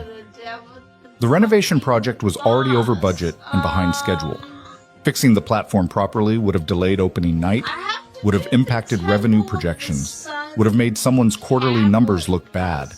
So they'd gambled with people's lives instead, and lost. Why didn't this go to trial? Clara asked, though she already knew the answer. Because your lawyers made it clear that if we pushed for litigation, they'd drag it out for years. They'd bury us in legal fees and procedural delays until we all ran out of money and energy. The settlements were offered as a gesture of goodwill. Take the money now, sign the NDA, or face years of expensive uncertainty with no guarantee of a better outcome. Evan's laugh was bitter. They made it sound like they were doing us a favor. And maybe they were in their own twisted way, because we all needed money immediately, and they knew it. Clara's phone buzzed again, this time continuously. She pulled it out to find 12 missed calls from her father, 8 from Marcus, and a text from her assistant that simply read, "Emergency board meeting called for 2 p.m. Your presence required." "They've noticed my absence," Clara said, showing Evan the screen. Are you surprised? You've probably never missed a family obligation in your life, let alone a major business meeting. I've missed plenty. I just always had acceptable excuses.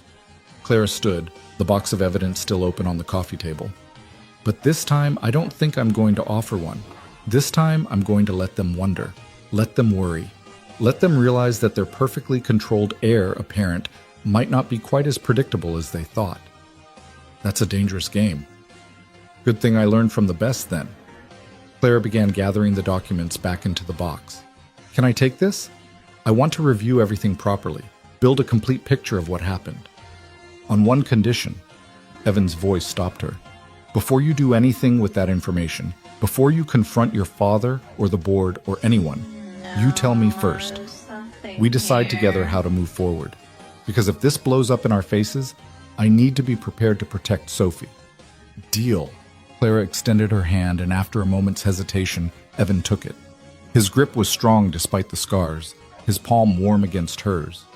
You know this is insane, right? He said. Everything about this, you coming here, me trusting you, us plotting against one of the most powerful corporations in the city. We're either very brave or very stupid.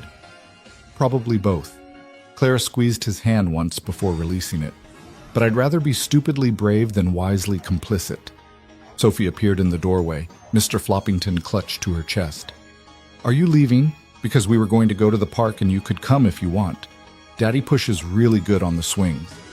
Clara felt something warm unfold in her chest at the casual invitation, the assumption that she might want to be part of their small world. I'd love to, but I have to go deal with some very boring adult problems. Rain check? What's a rain check? It means I promise to come back another time and we'll do something fun together. Sophie considered this with the seriousness only children can muster. Okay, but you have to actually come back. Promises are important. Daddy says so. Your daddy's right, and I promise. Clara looked at Evan over his daughter's head. I'll call you after the board meeting. Let you know how bad the damage is. Clara. Evan's voice stopped her at the door. Thank you for seeing me, for caring enough to try. Whatever happens next, that matters. Clara nodded, not trusting herself to speak, and left before the emotion threatening to overwhelm her could manifest as tears. She carried the box down 3 flights of stairs out into the December cold and loaded it into her car with the kind of care usually reserved for something infinitely precious. Because it was precious. It was evidence. It was truth. It was ammunition. And Clara Vaughn was about to go to war. The drive back across the city felt different this time. The gleaming towers didn't look quite as impressive. The geometric perfection of her world didn't seem quite as desirable. She passed workers on their way to minimum wage jobs, families bundled against the cold, people living lives that would never touch hers under normal circumstances. But circumstances were no longer normal, and Clara was no longer the person she'd been 48 hours ago. She arrived at Vaughn Industries headquarters with 15 minutes to spare before the emergency board meeting. Her assistant practically materialized the moment Clara stepped off the private elevator. Oh, thank heavens you're here. Your father is... Jessica paused, taking in Clara's appearance. Yesterday's dress, no makeup, hair pulled into a messy knot that would have horrified the woman who'd attended the Christmas gala. Going to have questions. Let him ask them. Clara strode past, the box of evidence tucked under one arm. Clara, wait. Marcus is in your office. He's been there for an hour. And he's not happy. Of course he wasn't. Clara had ignored his calls, skipped their Christmas breakfast, and failed to materialize for damage control. In Marcus's world, that kind of behavior was incomprehensible. She found him standing at her window, his back to the door, his posture radiating controlled fury. When he turned, his expression was carved from ice. Where were you? Does it matter? Yes, it matters. The Chens are insulted. Your father is furious. The board thinks you're having some kind of breakdown. And I'm standing here wondering if the woman I'm supposed to marry has completely lost her mind. Clara set the box on her desk with deliberate care. That woman you're supposed to marry? She doesn't exist, Marcus. She never did. I've been playing a role for so long I forgot it wasn't real, but I'm done pretending now. Marcus moved closer, his eyes narrowing. What's in the box? The truth. About what this company really is, about what it does to people. about the difference between success and morality. There. Clara, you're not making sense, aren't I? Or am I making sense for the first time in years and you just don't like what I'm saying? Marcus reached for the box, but Clara intercepted his hand. Don't. This has nothing to do with you. It has everything to do with me if you're about to sabotage your own company. Clara, I need you to think very carefully about what you're doing. If you walk into that board meeting with whatever crusade you've convinced yourself is necessary, you'll destroy everything. Your reputation, your position, your future. Our future. We don't have a future, Marcus. We have an arrangement. A merger of assets disguised as a romance. And I'm not interested in it anymore. His grip tightened on her wrist. You're throwing away everything we've built over what? Some maintenance worker who played a piano?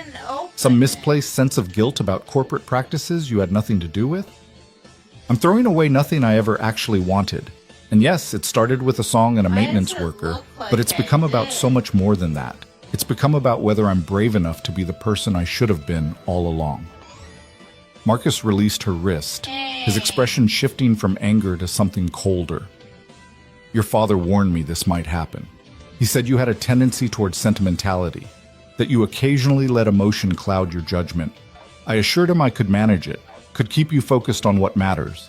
Clearly, I was wrong. You were never meant to manage me, Marcus.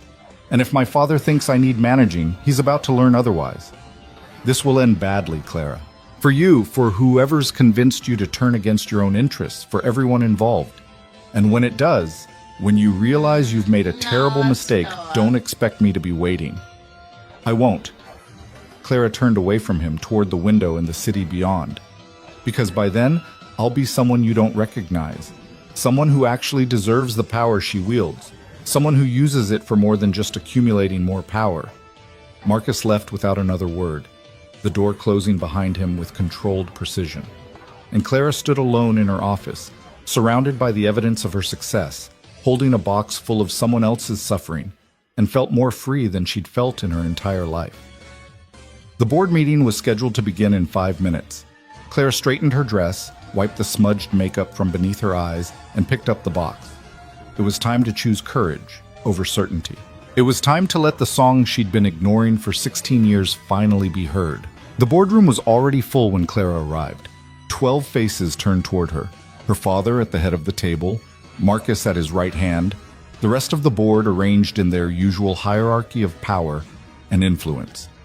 The Chen family occupied the far end, Mr. Chen's expression carefully neutral, while his wife's eyes held barely concealed hostility. Clara set the box on the table in front of her usual seat and remained standing. Clara. Her father's voice carried the particular edge he used when disappointed. How gracious of you to join us. Perhaps you'd like to explain your absence from this morning's breakfast, or the 17 unreturned phone calls, or why you look like you slept in your clothes. I didn't sleep at all, actually. I've been doing research. Research? Richard Vaughn's fingers drummed once against the polished mahogany. On Christmas morning, how dedicated. Though I notice you chose research over honoring a commitment to our business partners and your family. Clara met her father's eyes without flinching. I discovered something last night that required immediate attention, something that couldn't wait for social niceties or business obligations. And what, pray tell, was so urgent that it justified insulting the Chen family? Mrs. Chen's voice was sharp, her accent making the words cut deeper. We came here in good faith, ready to finalize a partnership worth hundreds of millions. Instead, we were treated to empty seats and excuses. I apologize for any disrespect, Mrs. Chen. That wasn't my intention. Clara pulled the first document from the box, the photograph of the Paramount Theater accident. But I discovered something about your son Daniel that I thought you should know. Something that's been hidden for 16 years. The temperature in the room seemed to drop 10 degrees. Mr. Chen leaned forward, his expression shifting from annoyance to something sharper. What are you talking about? The song Daniel wrote for me. The composition that became the cornerstone of his musical legacy. The piece your foundation has built scholarships around. He didn't write it. The silence that followed was absolute.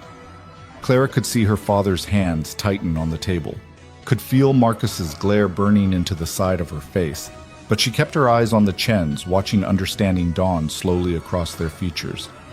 "That's impossible," Mr. Chen said finally. "Daniel's work was authenticated by Juilliard's composition faculty. We have the original manuscript in his handwriting." "You have a manuscript he copied from someone else's work, someone he convinced to let him take credit because that person believed he had no other choice." Clara pulled out the next document, one of Evan's original composition notebooks. Its pages yellowed with age, but the musical notation still clear. The actual composer was a piano student named Evan Brooks.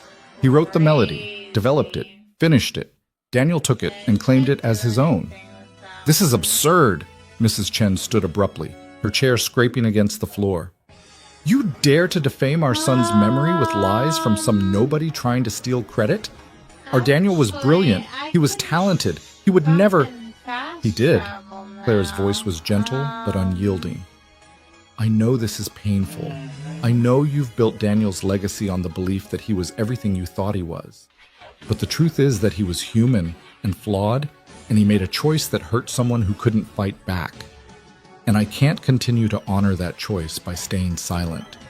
Richard Vaughn rose slowly, his face carefully controlled but his eyes blazing. "Clara, you will stop talking. Now. This is neither the time nor the place for whatever personal crisis you're experiencing." "No, Father, this is exactly the time and exactly the place.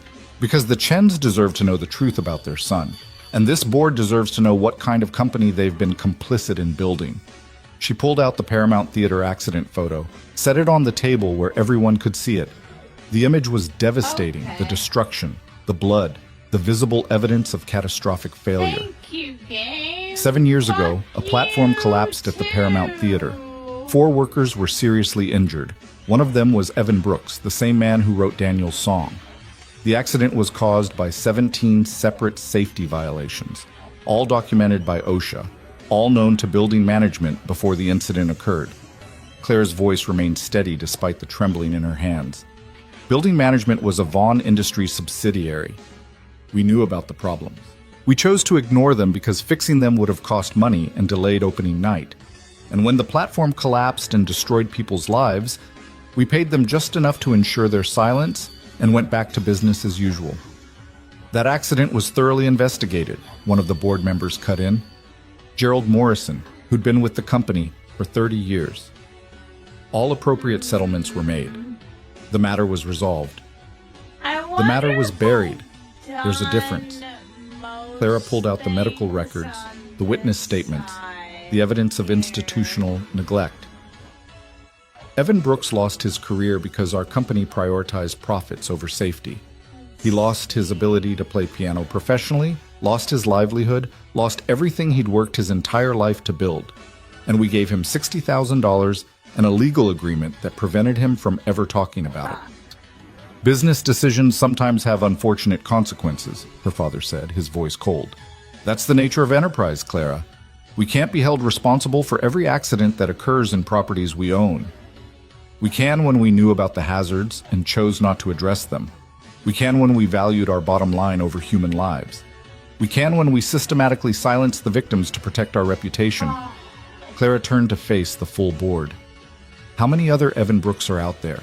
How many other people has this company hurt and then paid to stay quiet? How many safety violations are we currently aware of and choosing to ignore because addressing them would impact our profit margins? "Enough!" Richard's fist hit the table, the sound like a gunshot in the silent room. "Clara, you are out of line. Whatever information you think you've uncovered, whatever crusade you believe you're on, this is not the forum for it. These accusations are serious, potentially actionable, and completely inappropriate.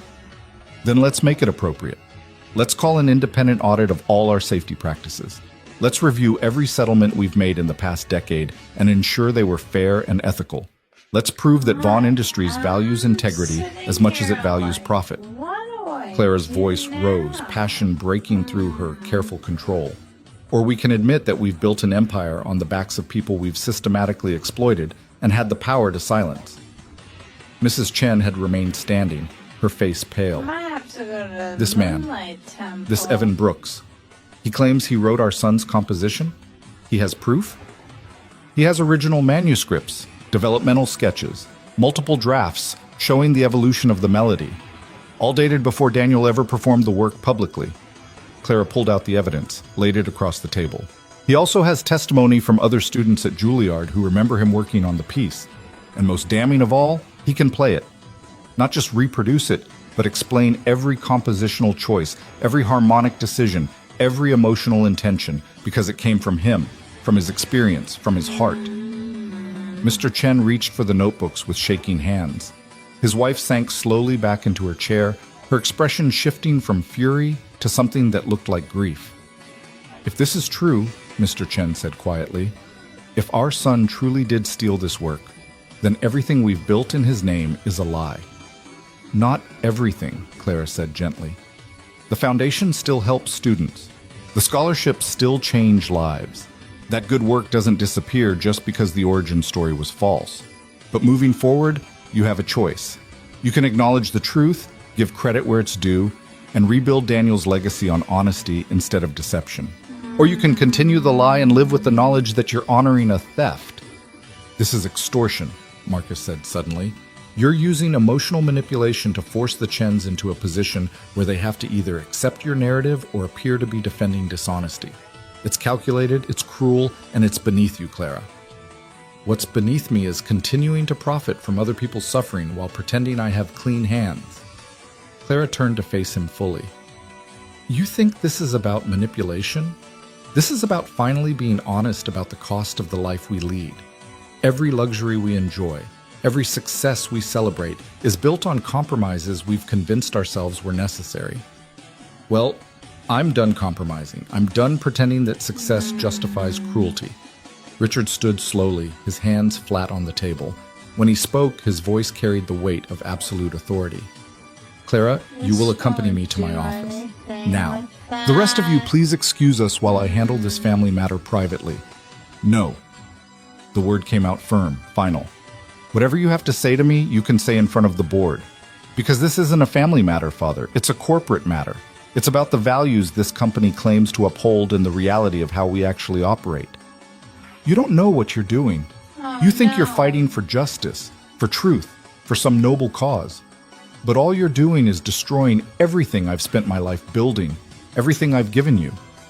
You've given me a cage, Father. A beautiful, expensive cage with a view of the city and the illusion of power. But it's still a cage. And I'm choosing to leave it. The room erupted. Board members talking over each other, Marcus standing to argue, the Chens conferring in rapid Mandarin. But Clara's eyes remained locked on her father, watching something shift in his expression. The anger was still there, but underneath it was something she'd rarely seen before. Fear. If you walk away from this, Richard said quietly, his voice cutting through the chaos, you walk away from everything. Your position, your inheritance, your place in this family. I will not allow you to destroy what I've built because you've developed a conscience. Then I guess I'm walking away. The words hung in the air like smoke after a gunshot. Clara felt the weight of them, the finality, the absolute commitment to a path she couldn't see the end of. But she also felt something else. Freedom. You can't be serious, Gerald Morrison said. Clara, you're the heir apparent. You've spent 10 years preparing to take over this company. You're throwing that away over a maintenance worker and an accident from 7 years ago? I'm throwing it away because I finally understand that some prices are too high to pay. And the price of running this company the way it's currently run, with profit prioritized over people, with power used to silence victims, with success measured purely in dollars rather than in lives improved, that's a price I'm not willing to pay anymore. Mrs. Chen spoke up suddenly, her voice trembling. This man, Evan Brooks, we would like to meet him, to hear his story ourselves, to understand what our son did. Clara nodded. I can arrange that, but only if Evan agrees. He's under no obligation to perform his trauma for anyone's benefit. We wouldn't ask him to, we just... Mrs. Chen's composure cracked, tears spilling down her cheeks. We just need to know the truth, all of it, even if it hurts. Especially if it hurts. Mr. Chen put his arm around his wife, his own eyes bright. The Singapore deal. Can we postpone the signing until we've had time to process this information, to verify these claims, to understand what it means for our family? Of course, Clara said. Take all the time you need. Absolutely not. Richard's voice was ice. The Singapore deal represents 2 years of negotiation and planning. We're not postponing it because Clara has decided to air unsubstantiated accusations about a deceased student in a workplace accident that was settled years ago. The Chens can pursue whatever investigations they feel necessary, but business will continue. Father, they asked for time to consider whether to believe the word of a disgruntled employee over the documented legacy of their son. And I'm telling them that Vaughn Industries stands ready to proceed with our agreement whenever they are prepared to honor their commitments. Richard turned to the Chens with a smile that didn't reach his eyes. Though, of course, we understand if recent events have made you question whether a partnership with this company aligns with your values. The threat was subtle but unmistakable. Mr. Chen's jaw tightened. We will need a week, perhaps 2, to investigate these claims independently. 2 weeks, then. We'll reconvene after the new year. Richard's attention swung back to Clara. As for you, consider yourself on administrative leave pending a review of your conduct and judgment. Gerald, you'll assume Clara's responsibilities until further notice. You can't suspend me, Father. I'm a full partner, a board member, and you've just demonstrated catastrophically poor judgment by attacking a business partner, making serious allegations without proper investigation, and prioritizing personal crusades over corporate interests. The board has every right to question whether you're fit to continue in your current role. Richard looked around the table. All in favor of placing Clara Vaughn on administrative leave? Hands rose slowly. Marcus first, then Gerald, then the others who'd spent their careers learning to align with power rather than principle. Only 2 board members abstained. Sarah Chen, who ran the company's charitable foundation, and Thomas Wright, the newest member who'd been brought on specifically for his ethics background. Motion carries. Richard's voice was final. Clara, please surrender your building access credentials and company devices. You'll be contacted when the review is complete. Clara pulled her badge from her purse, set it on the table with careful precision. Her company phone followed, then her tablet. Each item felt like shedding armor, piece by piece, until she stood exposed and vulnerable, but somehow lighter. The box comes with me, she said. It's evidence in a potential legal matter, and it doesn't belong to the company. Fine. Take your box and your accusations and your misguided principles. But Clara, Richard's voice stopped her at the door. When you realize you've made a terrible mistake, when you understand that the real world doesn't operate on idealism and sentiment, don't expect to be welcomed back with open arms. Some bridges, once burned, cannot be rebuilt. Clara looked at her father across the length of the boardroom, seeing him clearly for perhaps the first time in her life. Not the titan of industry, not the brilliant strategist, not the man who'd built an empire from ambition and will. Just a person who'd convinced himself that success justified any cost, who'd sacrificed so much humanity in pursuit of power that he'd forgotten what it felt like to choose compassion over control. I know, she said quietly, but some bridges deserve to burn. She left the boardroom carrying the box, walked past her office without stopping to collect personal items, and rode the elevator down 73 floors in silence. With each floor that passed, Clara felt the weight of her old life falling away. The pressure to perform, to exceed expectations, to be perfect in all the ways that mattered to people who measured worth in quarterly earnings and market share. The lobby of Vaughn Industries was decorated for Christmas with the same expensive restraint that characterized everything the company did. Beautiful and cold, impressive and empty. Clara walked through it for what might be the last time, aware of the stares from employees who'd already heard about the boardroom confrontation, the whispers that would follow her for years in business circles. She'd just committed professional suicide, burned every bridge, destroyed every relationship, sacrificed everything she'd spent a decade building, and she'd never felt more alive. Clara drove straight back to Evan's apartment, the box of evidence still on her passenger seat. Her phone already lighting up with messages she had no intention of reading. The city rushed past her windows, familiar and foreign at once. The same street she'd driven her entire life, but viewed now through different eyes. She parked in front of the apartment building and sat for a moment, her hands on the steering wheel, the magnitude of what she'd done finally catching up to her. She'd walked away from Vaughn Industries. She'd publicly challenged her father, She'd chosen truth over comfort, principle over profit, and the future that resulted was completely unknown. Terror warred with exhilaration in her chest. Evan answered the door in the middle of helping Sophie with her coat. "Clara? I wasn't expecting... What happened? You look like you've been through a war." "I have. Can I come in?" He pulled the door wider, his eyes searching her face. Sophie looked up from her efforts to zip her jacket and beamed. "You came back! See, Daddy? I told you promises are important, and she promised and she came back." "So I see, Bug." Evan's hand settled on Clara's shoulder, warm and steady. "We were just about to head to the park. Want to join us, or do you need to talk first?" "Park," Clara said, surprising herself. "Let's go to the park. I've spent the entire morning in corporate warfare. I could use some swings and fresh air." The park was small, squeezed between apartment buildings and a corner store, but it was full of life.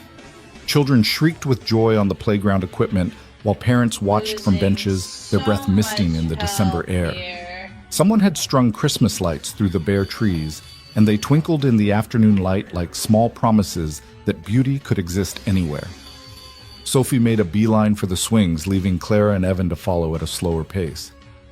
"So," Evan said quietly, "are you going to tell me what happened, or are we pretending everything's fine?" "I quit, or was suspended, or possibly fired, depending on how the board decides to frame it." Clara watched Sophie climb onto a swing, her small face determined.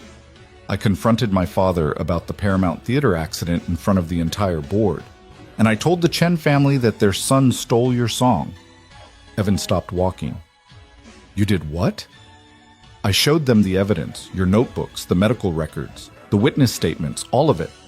And then I told them they could either acknowledge the truth or continue living a lie." Clara turned to face him. "I probably should have consulted you first. I probably should have built a better strategy, been more careful about timing and presentation.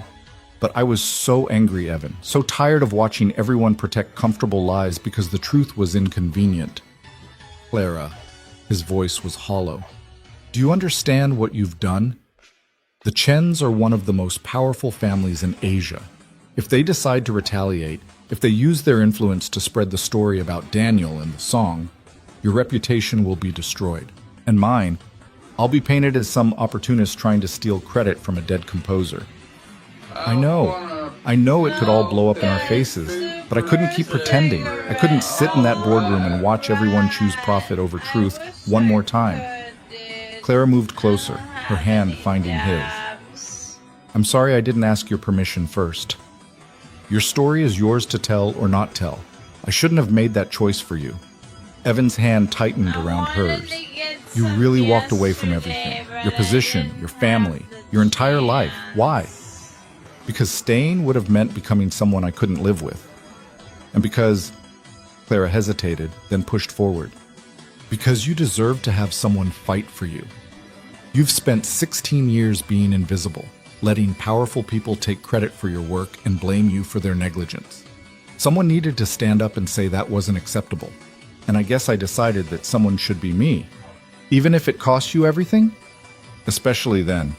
Otherwise, what's the point of having power if you're too afraid to use it for something that actually matters?" Sophie's voice carried across the playground. "Daddy, push me! Push me high enough to touch the clouds!" Evan squeezed Clara's hand once more, then released it to jog over to his daughter. Clara watched him push Sophie on the swing, watched the little girl's delighted laughter as she soared higher, watched the way Evan's entire face transformed when he smiled at his child. This was what she'd chosen. Not revenge, not vindication, not even justice exactly. Just the simple act of refusing to value profit over people, of choosing to see someone who'd been invisible, of deciding that truth mattered more than comfort. Her phone buzzed insistently. Clara pulled it out to find a text from Jennifer, her attorney. "What the hell did you do? Your father's lawyers are already calling about potential breach of fiduciary duty. Call me ASAP." Another text followed immediately after, this time from Sarah Chen, the board member who'd abstained from voting for Clara's suspension. That took guts. Probably insane guts, but guts nonetheless. "Coffee tomorrow?" And then, unexpectedly, a message from an unknown number. Ms. Vaughn, this is Thomas Chen. My parents would like to meet with Evan Brooks at his earliest convenience. No lawyers, no pressure, just conversation. Oh. Would you facilitate an introduction? Clara stared at the message, hope and fear warring in her chest. This could go so many ways. The Chens could be planning to discredit Evan, to protect their son's legacy at any cost. Or they could genuinely want the truth, want to understand what had really happened. Everything okay? Evan had returned from pushing Sophie, who'd moved on to the monkey bars with the fearless determination of 5-year-olds everywhere. Clara showed him the message. The Chens want to meet you. What do you think? Evan read it twice, his expression unreadable. I think I'm terrified. I think this could be a trap. I think even if it's genuine, dredging up 16-year-old pain for their benefit seems masochistic at best. So is that a no? It's a, I need to think about it. Maybe talk to a lawyer. Definitely figure out what I'd even say if I agreed. Evan handed back her phone. But Clara, whatever happens with the Chens, you need to protect yourself. Your father is going to come after you hard. He's not going to accept losing control of you or the company without a fight. I know, but I've got Jennifer working on a legal strategy, and I have enough dirt on Vaughn Industries practices to ensure mutually assured destruction if father pushes too hard. Clara managed to smile. It's amazing how much leverage you have when you're willing to lose everything. They stood together in the winter afternoon, watching Sophie play with the unself-conscious joy only children possess. And Clara felt the future spreading out before her, uncertain, terrifying, and somehow full of more possibility than her carefully planned corporate trajectory had ever offered. What will you do? Evan asked quietly. If the board review goes badly, if your father cuts you off completely, do you have a plan? Not really. I have savings, investments that are mine independent of the company. I won't starve. But beyond that, Clara shrugged. I guess I'll figure it out. Maybe I'll go back to school, finish the music degree I started before father pulled me out. Maybe I'll do something completely different. The point is, for the first time in my life, the choice is actually mine. Sophie ran over, her cheeks flushed with cold and exercise. I'm hungry. Can we get hot chocolate? Please, please, please, with extra marshmallows? I think that can be arranged. Evan scooped up his daughter with practiced ease. There's a cafe 2 blocks over. They make hot chocolate that's basically melted candy bars. That sounds perfect, Clara said. They walked together through the neighborhood, Clara in her designer dress and ruined heels, Evan in his worn jeans and Sophie's hand-me-down coat. Sophie chattering about everything and nothing while clutching Mr. Floppington.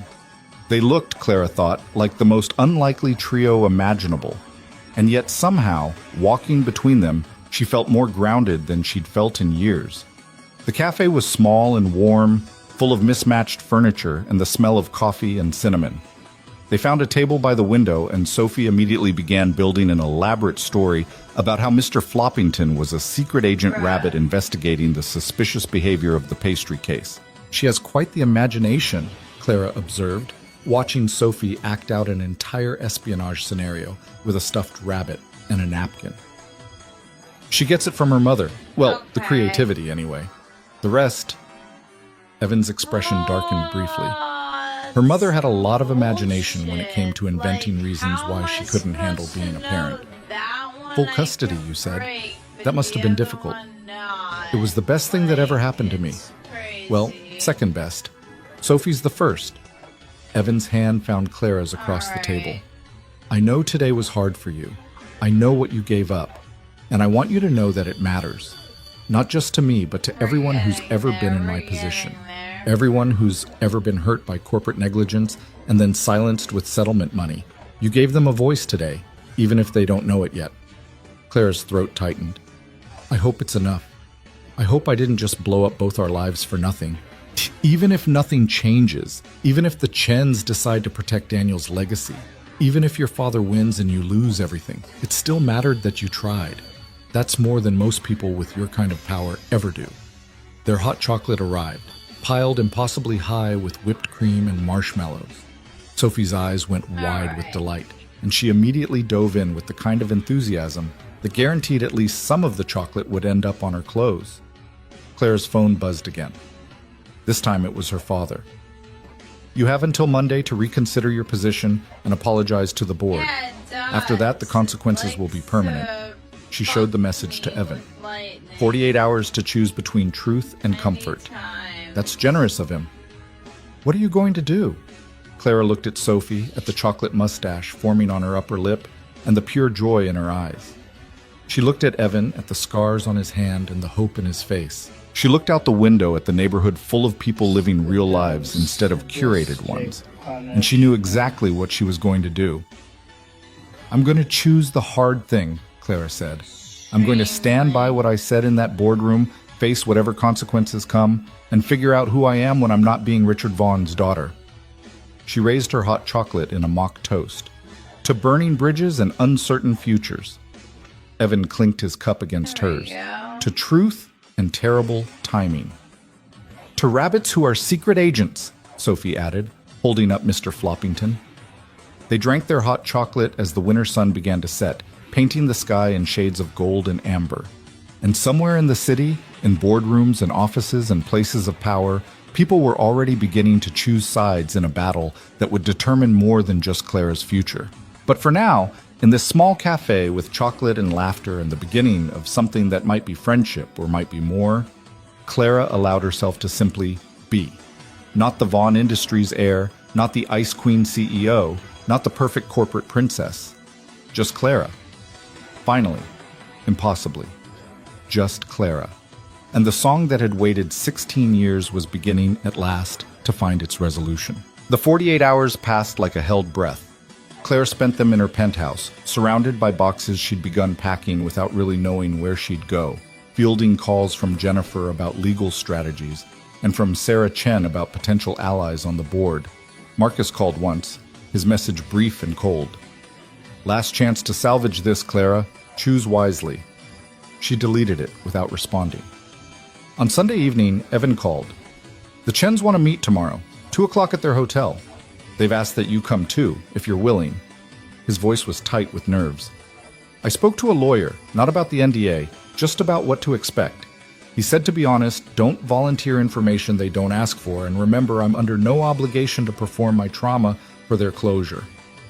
Do you want me there? Clara asked. Yes. No, I don't know. Evan laughed shakily. I keep thinking about all the ways this could go wrong, but I also keep thinking about what you said in the cafe, about choosing the hard thing. So yeah, I want you there. If nothing else, so I'm not alone when it all falls apart. It won't fall apart. You don't know that. No, Clara admitted, but I'm choosing to believe it anyway. That's what hope is, right? Choosing to believe in something better even when all the evidence suggests otherwise. The Chen family had taken over an entire floor of the Mandarin Oriental, the kind of understated luxury that spoke of wealth so vast it didn't need to announce itself. Clara and Evan were escorted to a private sitting room where Thomas Chen waited alone, his parents conspicuously absent. Thank you for coming, Thomas said, shaking Evan's hand with careful formality. My parents wanted me to speak with you first, to hear your story without the weight of their grief making it harder for everyone involved. Evan's hand tightened briefly on Clara's before he moved to sit in the chair Thomas indicated. Clara took a seat slightly behind him, close enough to offer support, but far enough to make clear this was Evan's story to tell. I don't know what Clara told you, Evan began, his voice steadier than Clara had expected. But I want to be clear about something from the start. I'm not here to destroy your brother's memory. I'm not looking for money or recognition or revenge. I just want the truth to be known. That's all I've ever wanted. Thomas nodded slowly. My parents have been looking through the evidence Clara provided, the notebooks, the drafts, the timeline, and they've been making calls to people who were at Juilliard during that period. The story you're telling, it's consistent with what others remember. There was talk, apparently, that Daniel had help with his composition work, that he wasn't quite the solitary genius we believed him to be. He was brilliant, Evan said quietly. I want you to know that. Your brother had real talent, real skill. The help he needed wasn't because he lacked ability. It was because he was under enormous pressure to exceed expectations that were already impossibly high. And I think he convinced himself that taking credit for my melody was just leveling the playing field. that he deserved it more than I did because he had the name, the connections, the future that mattered. And you let him. Thomas's voice carried no judgment, just curiosity. Why? Because his father threatened to destroy my career if I made trouble. Because I needed money for my mother's medical care. Because I was 21 years old and terrified and convinced that people like me didn't get to win against people like your family. Evan's hands tightened on his knees. But also because I loved music more than I loved credit. And watching someone perform my work, seeing it touch people even if they didn't know I'd created it, that felt like enough at the time. I didn't realize how much it would cost me. Not just the recognition, but the piece of myself I signed away along with it. The door opened and Mr. and Mrs. Chen entered. Mrs. Chen's eyes were red-rimmed, her composure fragile but intact. Mr. Chen moved with the careful control of someone holding back a storm of emotion. "Mr. Brooks," Mrs. Chen said, her accent thick with tears, "would you play it for us? The song? We would like to hear it the way it was meant to be played, by the person who actually wrote it." Evan's face went pale. "I don't think that's a good idea. I haven't performed in 7 years. My hand doesn't work the way it used to, and I don't want to disappoint you when—" "Please," Mrs. Chen's voice broke on the word. "We have listened to Daniel's recording 1,000 times. We have built our grief around that melody. But now we understand it was never truly his. And we need to hear it from you, to understand what it was supposed to mean, what our son took when he claimed it as his own." Clara watched Evan struggle with the request, saw the fear and longing war across his face. Then he stood slowly and moved to the grand piano that dominated one corner of the room. "It won't be perfect," he warned, flexing his scarred hand. "The damage limits what I can do, but I'll give you what I can." He sat at the piano bench, his posture that of someone approaching something sacred and terrifying. His hands hovered over the keys for a long moment, and Claire could see them trembling. Then he began to play. The opening phrase was hesitant, slightly uneven where his damaged fingers struggled with the transitions. But the melody, the pure, heartbreaking melody that had haunted Clara for 16 years, emerged intact. And as Evan played, as he fell into the music that had once been as natural as breathing, something shifted in his bearing. The fear fell away, replaced by a kind of fierce concentration that transformed his entire presence. This was Evan, as he'd been meant to be. Not maintenance staff, not invisible, not broken by circumstance and corporate negligence. This was Evan as an artist, as a creator, as someone whose soul spoke through sound in ways words could never capture. The melody built and evolved, moving through the sections Daniel had performed and then continuing into territory Clara had never heard before. The completion Evan had played at the Christmas party, yes, but also further still, new developments that spoke of 16 years of silent composition, of melodies worked out in stolen moments and private grief. Mrs. Chen began to cry, quiet tears that she didn't bother to wipe away. Mr. Chen's hand found hers, and they stood together listening to a song that was both familiar and utterly new. When the final note faded, the silence that followed felt sacred. "That," Mrs. Chen whispered, "is not the song our son played. The notes are the same, but the soul of it, the pain and the beauty and the longing, that is all yours, Mr. Brooks. All yours." Evan's shoulders shook slightly. He kept his face turned toward the piano, his scarred hand resting on the keys. "I wrote it for a girl in a library who looked like she was drowning under the weight of other people's expectations. I didn't know her name, didn't know anything about her except that she was beautiful and sad, and completely alone despite being surrounded by people.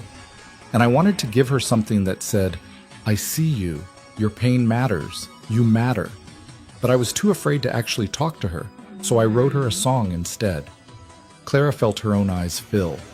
She'd known the story, had heard Evan tell it before, but hearing him say it here in front of the Chens, while the melody still echoed in the air, it hit differently. It felt like a confession and an absolution all at once. Thomas Chen spoke up quietly. "The foundation, the scholarships we've funded in Daniel's name. What should we do with them?"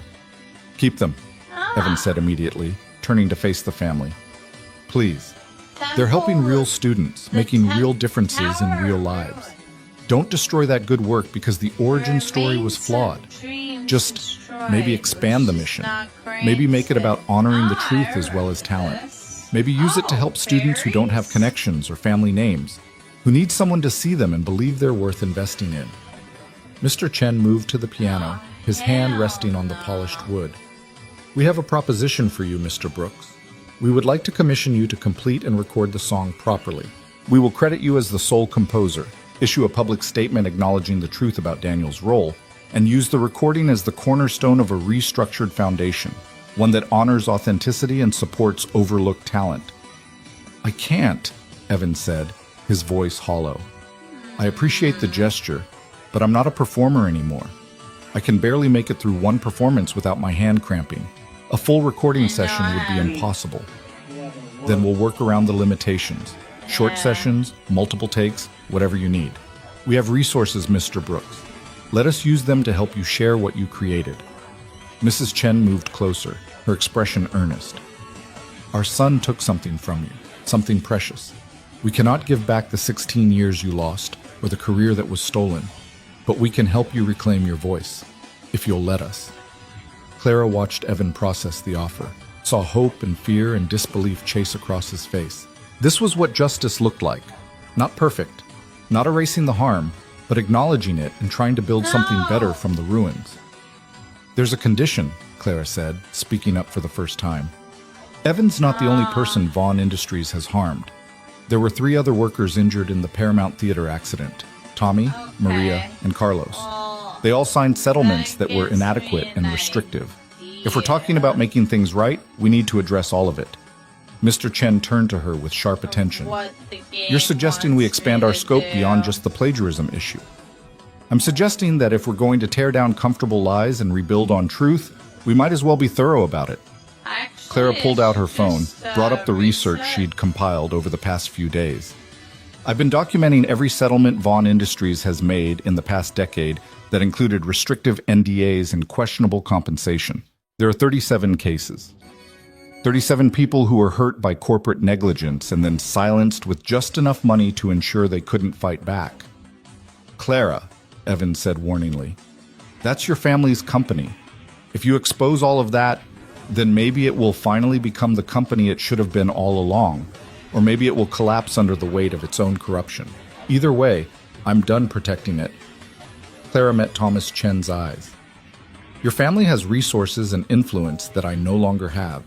If you're serious about making amends, about using your power for something that actually matters, help me get justice for those 37 people. Help me force Vaughn Industries to actually value human life over profit margins. The room fell silent. Clara could feel Evan's eyes on her, could sense the enormity of what she was proposing. This wasn't just about one song or one accident anymore. This was about systemic change, about challenging the entire structure that allowed companies like Vaughn Industries to operate with impunity. Thomas Chen exchanged a long look with his parents. Then he smiled, sharp and determined. My father didn't build his business empire by being timid, and my mother didn't survive losing her son by being weak. If you're declaring war on corporate negligence, Ms. Vaughn, I think you'll find the Chen family can be valuable allies. This will get ugly, Clara warned. My father won't go down without a fight. He'll use every resource he has, every connection, every bit of leverage. People will get hurt. Reputations will be destroyed. The legal battles could last years. Some fights are worth the cost, Mrs. Chen said quietly. We learned that when we lost Daniel. Grief taught us that money and influence and social standing mean nothing if you've lost your integrity along with them. We don't want to lose anything else to comfortable lies. Over the next 3 hours, they planned. Thomas Chen proved to be a brilliant strategist, his business mind cutting through the chaos to find actionable paths forward. They would start with the Paramount Theater victims, offering to void their NDAs and provide additional compensation in exchange for their willingness to go public. They would hire independent investigators to audit Vaughn Industries' safety practices across all subsidiaries. They would use the Chen family's media connections to ensure the story reached sympathetic journalists who understood the difference between corporate PR and actual accountability. And they would do it all while simultaneously working to record and release Evan's song with full attribution, creating a narrative that connected personal redemption to systemic change. It's ambitious, Thomas said as they finalized the initial strategy. Possibly insane. But if we pull it off, we won't just be correcting one wrong. We'll be setting a precedent for how powerful families can choose accountability over self-protection. Clara's phone had been buzzing throughout the meeting. Her father, Marcus, various board members demanding to know what she was doing, threatening consequences, attempting to regain control of a situation that had already spiraled far beyond their grasp. She'd ignored them all, but now she pulled up her father's latest message. Last chance, Clara. Walk away from whatever crusade you're on, issue a public apology, and I'll allow you to resume your position.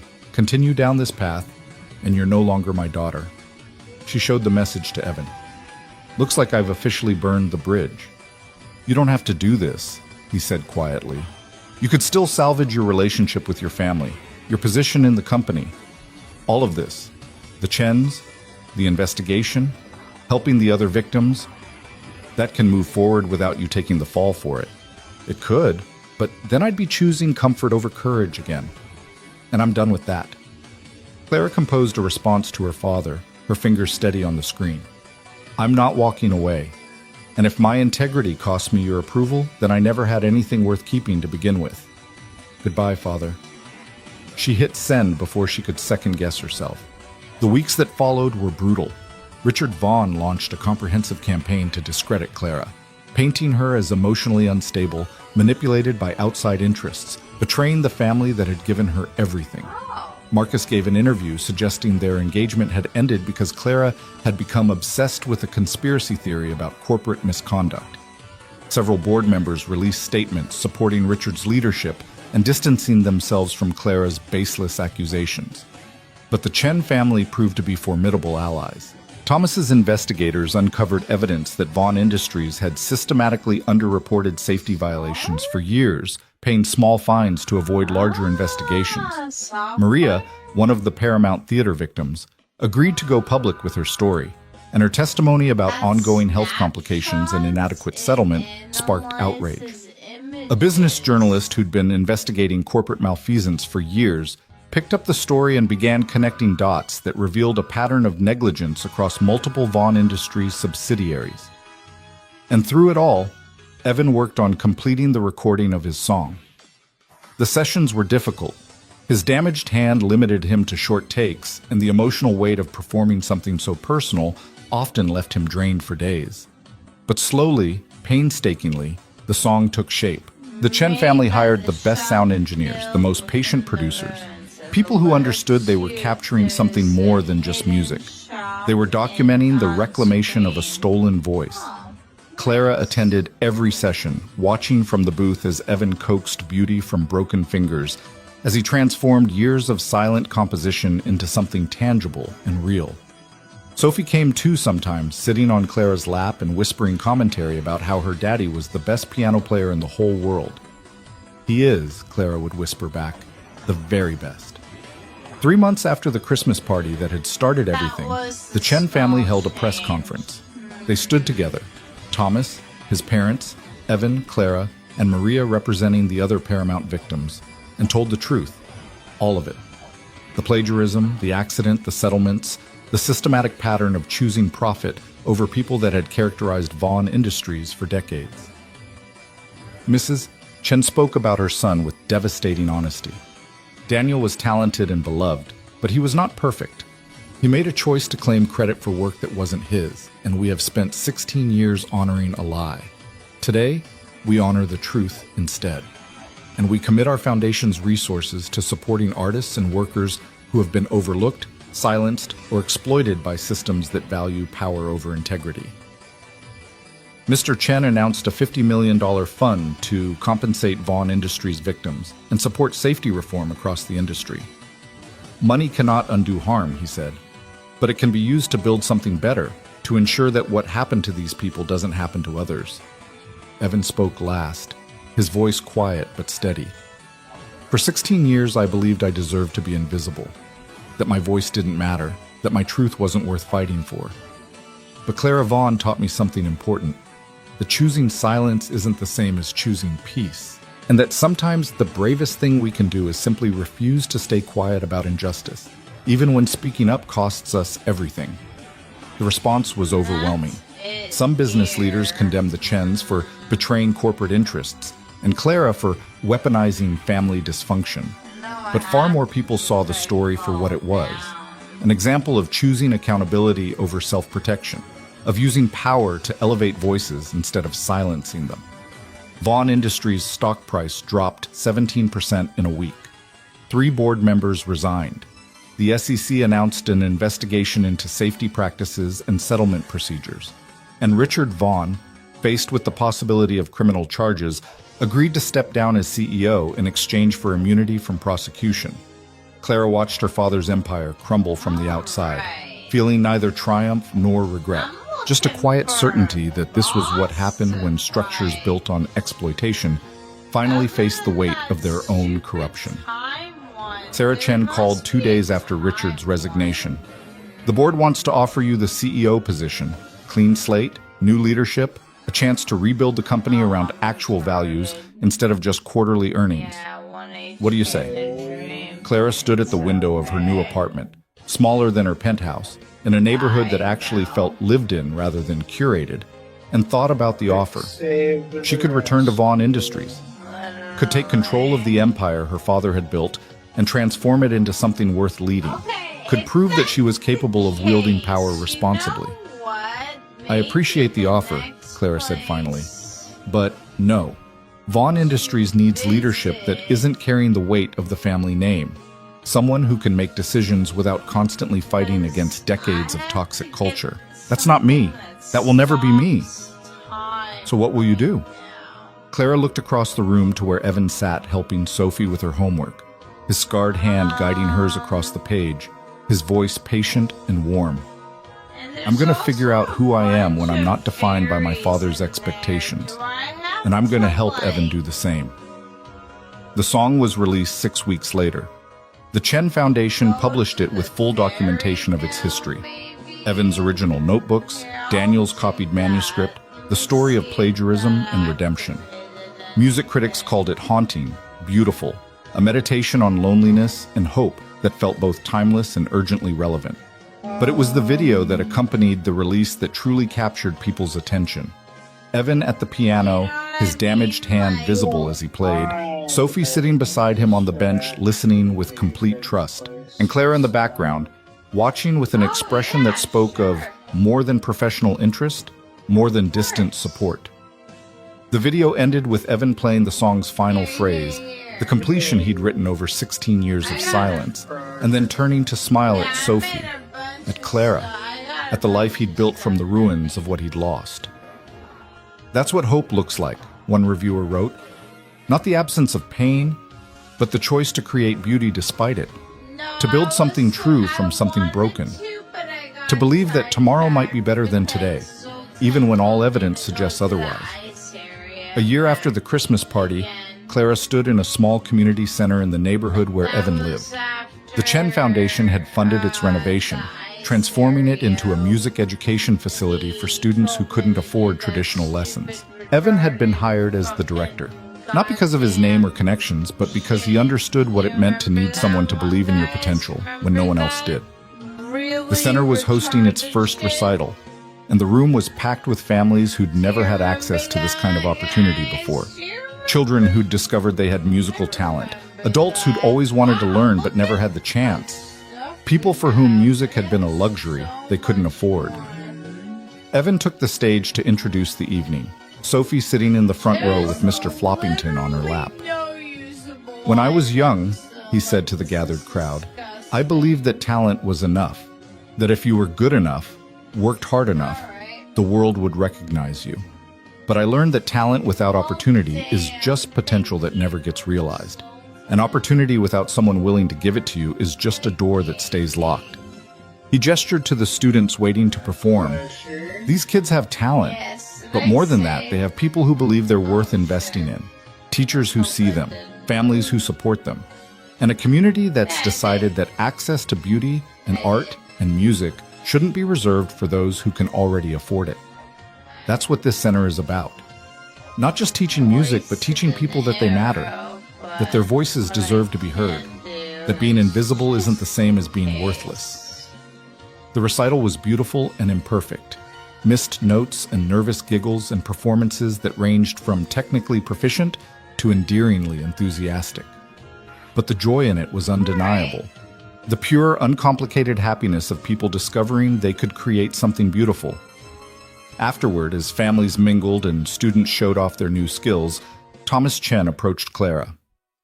My parents want to expand the Foundation's work, not just music education, but comprehensive support for workers' rights, corporate accountability, ethical business practices. They're calling it the Daniel Chen Memorial Foundation for Truth and Justice. He smiled wryly. Bit on the nose, but they're committed to making our family name mean something better than it used to. That's ambitious, Clara said. So was taking on your father's empire. And you managed that. Thomas handed her a folder. We'd like to offer you a position, Director of Corporate Accountability. You'd oversee investigations, work with victims of corporate negligence, use everything you learned about how these systems operate to help tear down the ones that need tearing down, and reform the ones that can be saved. Clara opened the folder, scanned the job description and salary. Far less than she'd made at Vaughn Industries, but enough to live comfortably and do work that actually mattered. Can I think about it? Take all the time you need. But Clara, Thomas's expression grew serious. What you did was extraordinary. You gave up everything to stand up for what was right. That kind of courage shouldn't be wasted. We need people like you in positions where they can affect real change. Otherwise, the Richard Vaughns of the world will just keep winning. She found Evan later, after most of the crowd had dispersed. He was sitting at the piano, playing softly, while Sophie dozed against his shoulder, exhausted from the excitement of the evening. That went well, Clara said, settling onto the bench beside them. Better than I'd hoped. Did you see Maria's daughter perform? She's only been studying for 3 months and she's already showing real promise. Evan's voice was warm with pride. This is what it's supposed to feel like, teaching, creating, watching people discover what they're capable of. I'd forgotten. The Chens offered me a job, Corporate Accountability Director. Are you going to take it? I don't know yet. Part of me wants to.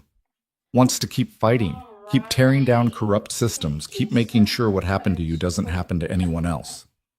Clara leaned her head against his shoulder, careful not to disturb Sophie. But another part of me is just tired. Tired of fighting, tired of corporate warfare, tired of defining myself by opposition to something rather than support for something. Evan shifted slightly, his arm coming around her shoulders. You don't have to decide tonight. You don't have to decide at all, actually. You could just exist for a while. Figure out what you want instead of what you're against. There's no rule that says you have to save the world just because you're capable of it. What if I want to, though? Not save the world exactly, but make it better. Make sure the next person in my position chooses truth over comfort. Make sure people like you don't have to spend 16 years invisible just because they didn't have the power to fight back. Then take the job. Build something better. Change the world. Evan's hand found hers, his scarred fingers lacing through hers. Just don't forget to live your life while you're doing it. Don't become so focused on fixing everything broken that you forget to enjoy what's beautiful. Sophie stirred, mumbling something about rabbits and pianos before settling back into sleep. Clara looked at her, this fierce, joyful child who'd declared Clara should make her daddy less sad, and then simply assumed it would happen because promises were important, and felt something shift in her chest. I think I want to try, Clara said quietly. Not just the job, not just the corporate accountability work, but this, us, whatever this is or could be. I know it's complicated. I know we come from completely different worlds. I know there are 1,000 reasons why it might not work, but I want to try anyway. Evan was quiet for a long moment. Then he turned to look at her, his eyes searching her face. Are you sure? Because Clara, you could have anyone. You could rebuild your life however you want.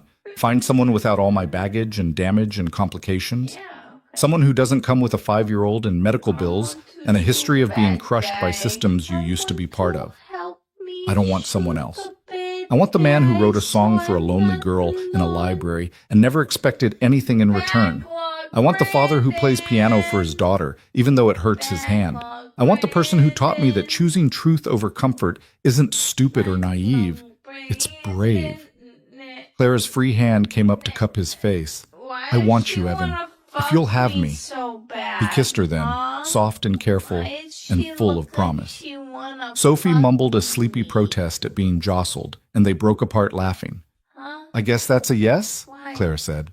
That's a yes, to trying, to whatever this becomes, to choosing hope even when it's terrifying. Evan stood carefully, Sophie still cradled against his shoulder. Come on, let's get this one home to bed, and tomorrow we can start figuring out what our future looks like. They walked through the quiet streets together, the city settling into evening around them. Clara had no penthouse to return to anymore, no corporate empire, no carefully curated life of controlled perfection. She had a modest apartment, a job offer that would pay a fraction of what she used to make, and a future that was completely uncertain. But she also had Evan's hand in hers. She had Sophie's sleepy trust that adults would figure things out because that's what adults did. She had the knowledge that she'd chosen truth over comfort and survived the consequences. She had a song that had finally found its way home. And somehow, impossibly, that felt like more than enough. 6 months later, Clara stood backstage at a concert hall. Not the Paramount, never the Paramount, but a smaller venue that specialized in contemporary classical music. Evan was about to perform his song live for the first time since the recording's release. The Chen Foundation had organized the concert as a fundraiser, and every seat was sold out. Sophie sat beside Clara, wearing a dress she'd insisted on choosing herself, which meant it was purple with sparkles and completely impractical. Mr. Floppington occupied the seat beside her, also dressed for the occasion in a tiny bow tie. Is Daddy nervous? Sophie whispered. Probably, but he's brave, remember? He can fight anything. Even dragons? Especially dragons. The lights dimmed, the crowd fell silent, and Evan walked onto the stage, his scarred hand visible to everyone, his posture that of someone who'd stopped hiding and started healing. He sat at the piano without preamble and began to play. The melody that had waited 16 years to be properly heard filled the concert hall. Every note that Clara had first heard at the Christmas party, every phrase that had haunted her through the revelation and the battle and the transformation that followed. But this time, Evan played it without hesitation, without fear, without the weight of invisibility crushing his confidence. This was the song as it was meant to be. Not stolen, not silenced, not diminished by comfortable lies. Just true. Painfully, beautifully true. Clara felt tears slide down her cheeks as Evan reached the completion, the section he'd written over 16 years of silence, the musical expression of everything he'd lost and everything he'd somehow managed to keep despite it all. The melody spoke of grief and hope, of being broken and choosing to rebuild, of believing that tomorrow could be better even when today was almost unbearable. When the final note faded, the silence lasted for 3 full heartbeats. Then the applause started, thunderous, overwhelming, the kind of recognition that Evan had deserved 16 years ago and was finally impossibly receiving now. He stood and bowed, his eyes finding Clara and Sophie in the wings. The smile on his face was radiant, transformative, the expression of someone who'd reclaimed not just his voice, but his entire sense of self-worth. Clara thought about the woman she'd been a year ago, the Ice Queen CEO who'd built her life on control and careful calculation, who'd measured success in quarterly earnings and never questioned the cost of her comfort. That woman was gone, transformed by a single song into someone who understood that true power wasn't about controlling others. It was about choosing to use whatever influence you had to elevate voices instead of silencing them. She'd lost her family, her company, her carefully constructed future. But she'd gained something infinitely more valuable, the ability to look at herself in the mirror and recognize the person looking back. After the concert, they celebrated at a small restaurant near the community center. The Chen family joined them, along with Maria and several other Paramount Theater victims who'd become part of their extended chosen family. Sophie fell asleep at the table again, this time with her head on Clara's lap. Mr. Floppington clutched to her chest. She's decided you're permanent, Evan said softly, watching his daughter sleep. Fair warning, Good, because I've decided the same thing about both of you. Crazy. Thomas Chen raised his glass. To new beginnings. To choosing truth over comfort. To songs that refuse to be silenced. They all drank to that. To redemption and second chances, to the courage it took to tear down corrupt systems and the patience it took to build better ones. To the understanding that justice wasn't a destination, but a continuous choice to value people over profit, integrity over convenience, truth over comfortable lies. And later, when Clara and Evan walked home through the city streets with Sophie sleeping between them, Clara realized that this was what happiness felt like. Not the absence of difficulty or struggle, not the achievement of perfect security or flawless success, just the quiet certainty that she was exactly where she was supposed to be, with exactly the people she was meant to be with, living exactly the kind of life worth living. The song that had waited 16 years had finally found its resolution, not in a single moment of triumph, not in revenge or vindication, but in the slow, patient work of rebuilding what had been broken, in choosing to create beauty despite pain, in believing that tomorrow could be better than today, and then doing the hard work to make that belief reality. And as they climbed the 3 flights of stairs to the apartment that had become home, Clara hummed the melody softly. Evan's melody, finally credited properly, finally heard the way it was meant to be heard. Sophie stirred sleepily. That's Daddy's song, the one he wrote for you before he knew you. It is, Clara agreed, unlocking the door and carrying the little girl inside. It's a good song, Sophie mumbled, already drifting back to sleep. It sounds like love. Evan met Clara's eyes over his daughter's head, and the smile they shared spoke of everything they'd survived and everything they'd built and everything they still had to look forward to. Yeah, Evan said softly. It does. It really does.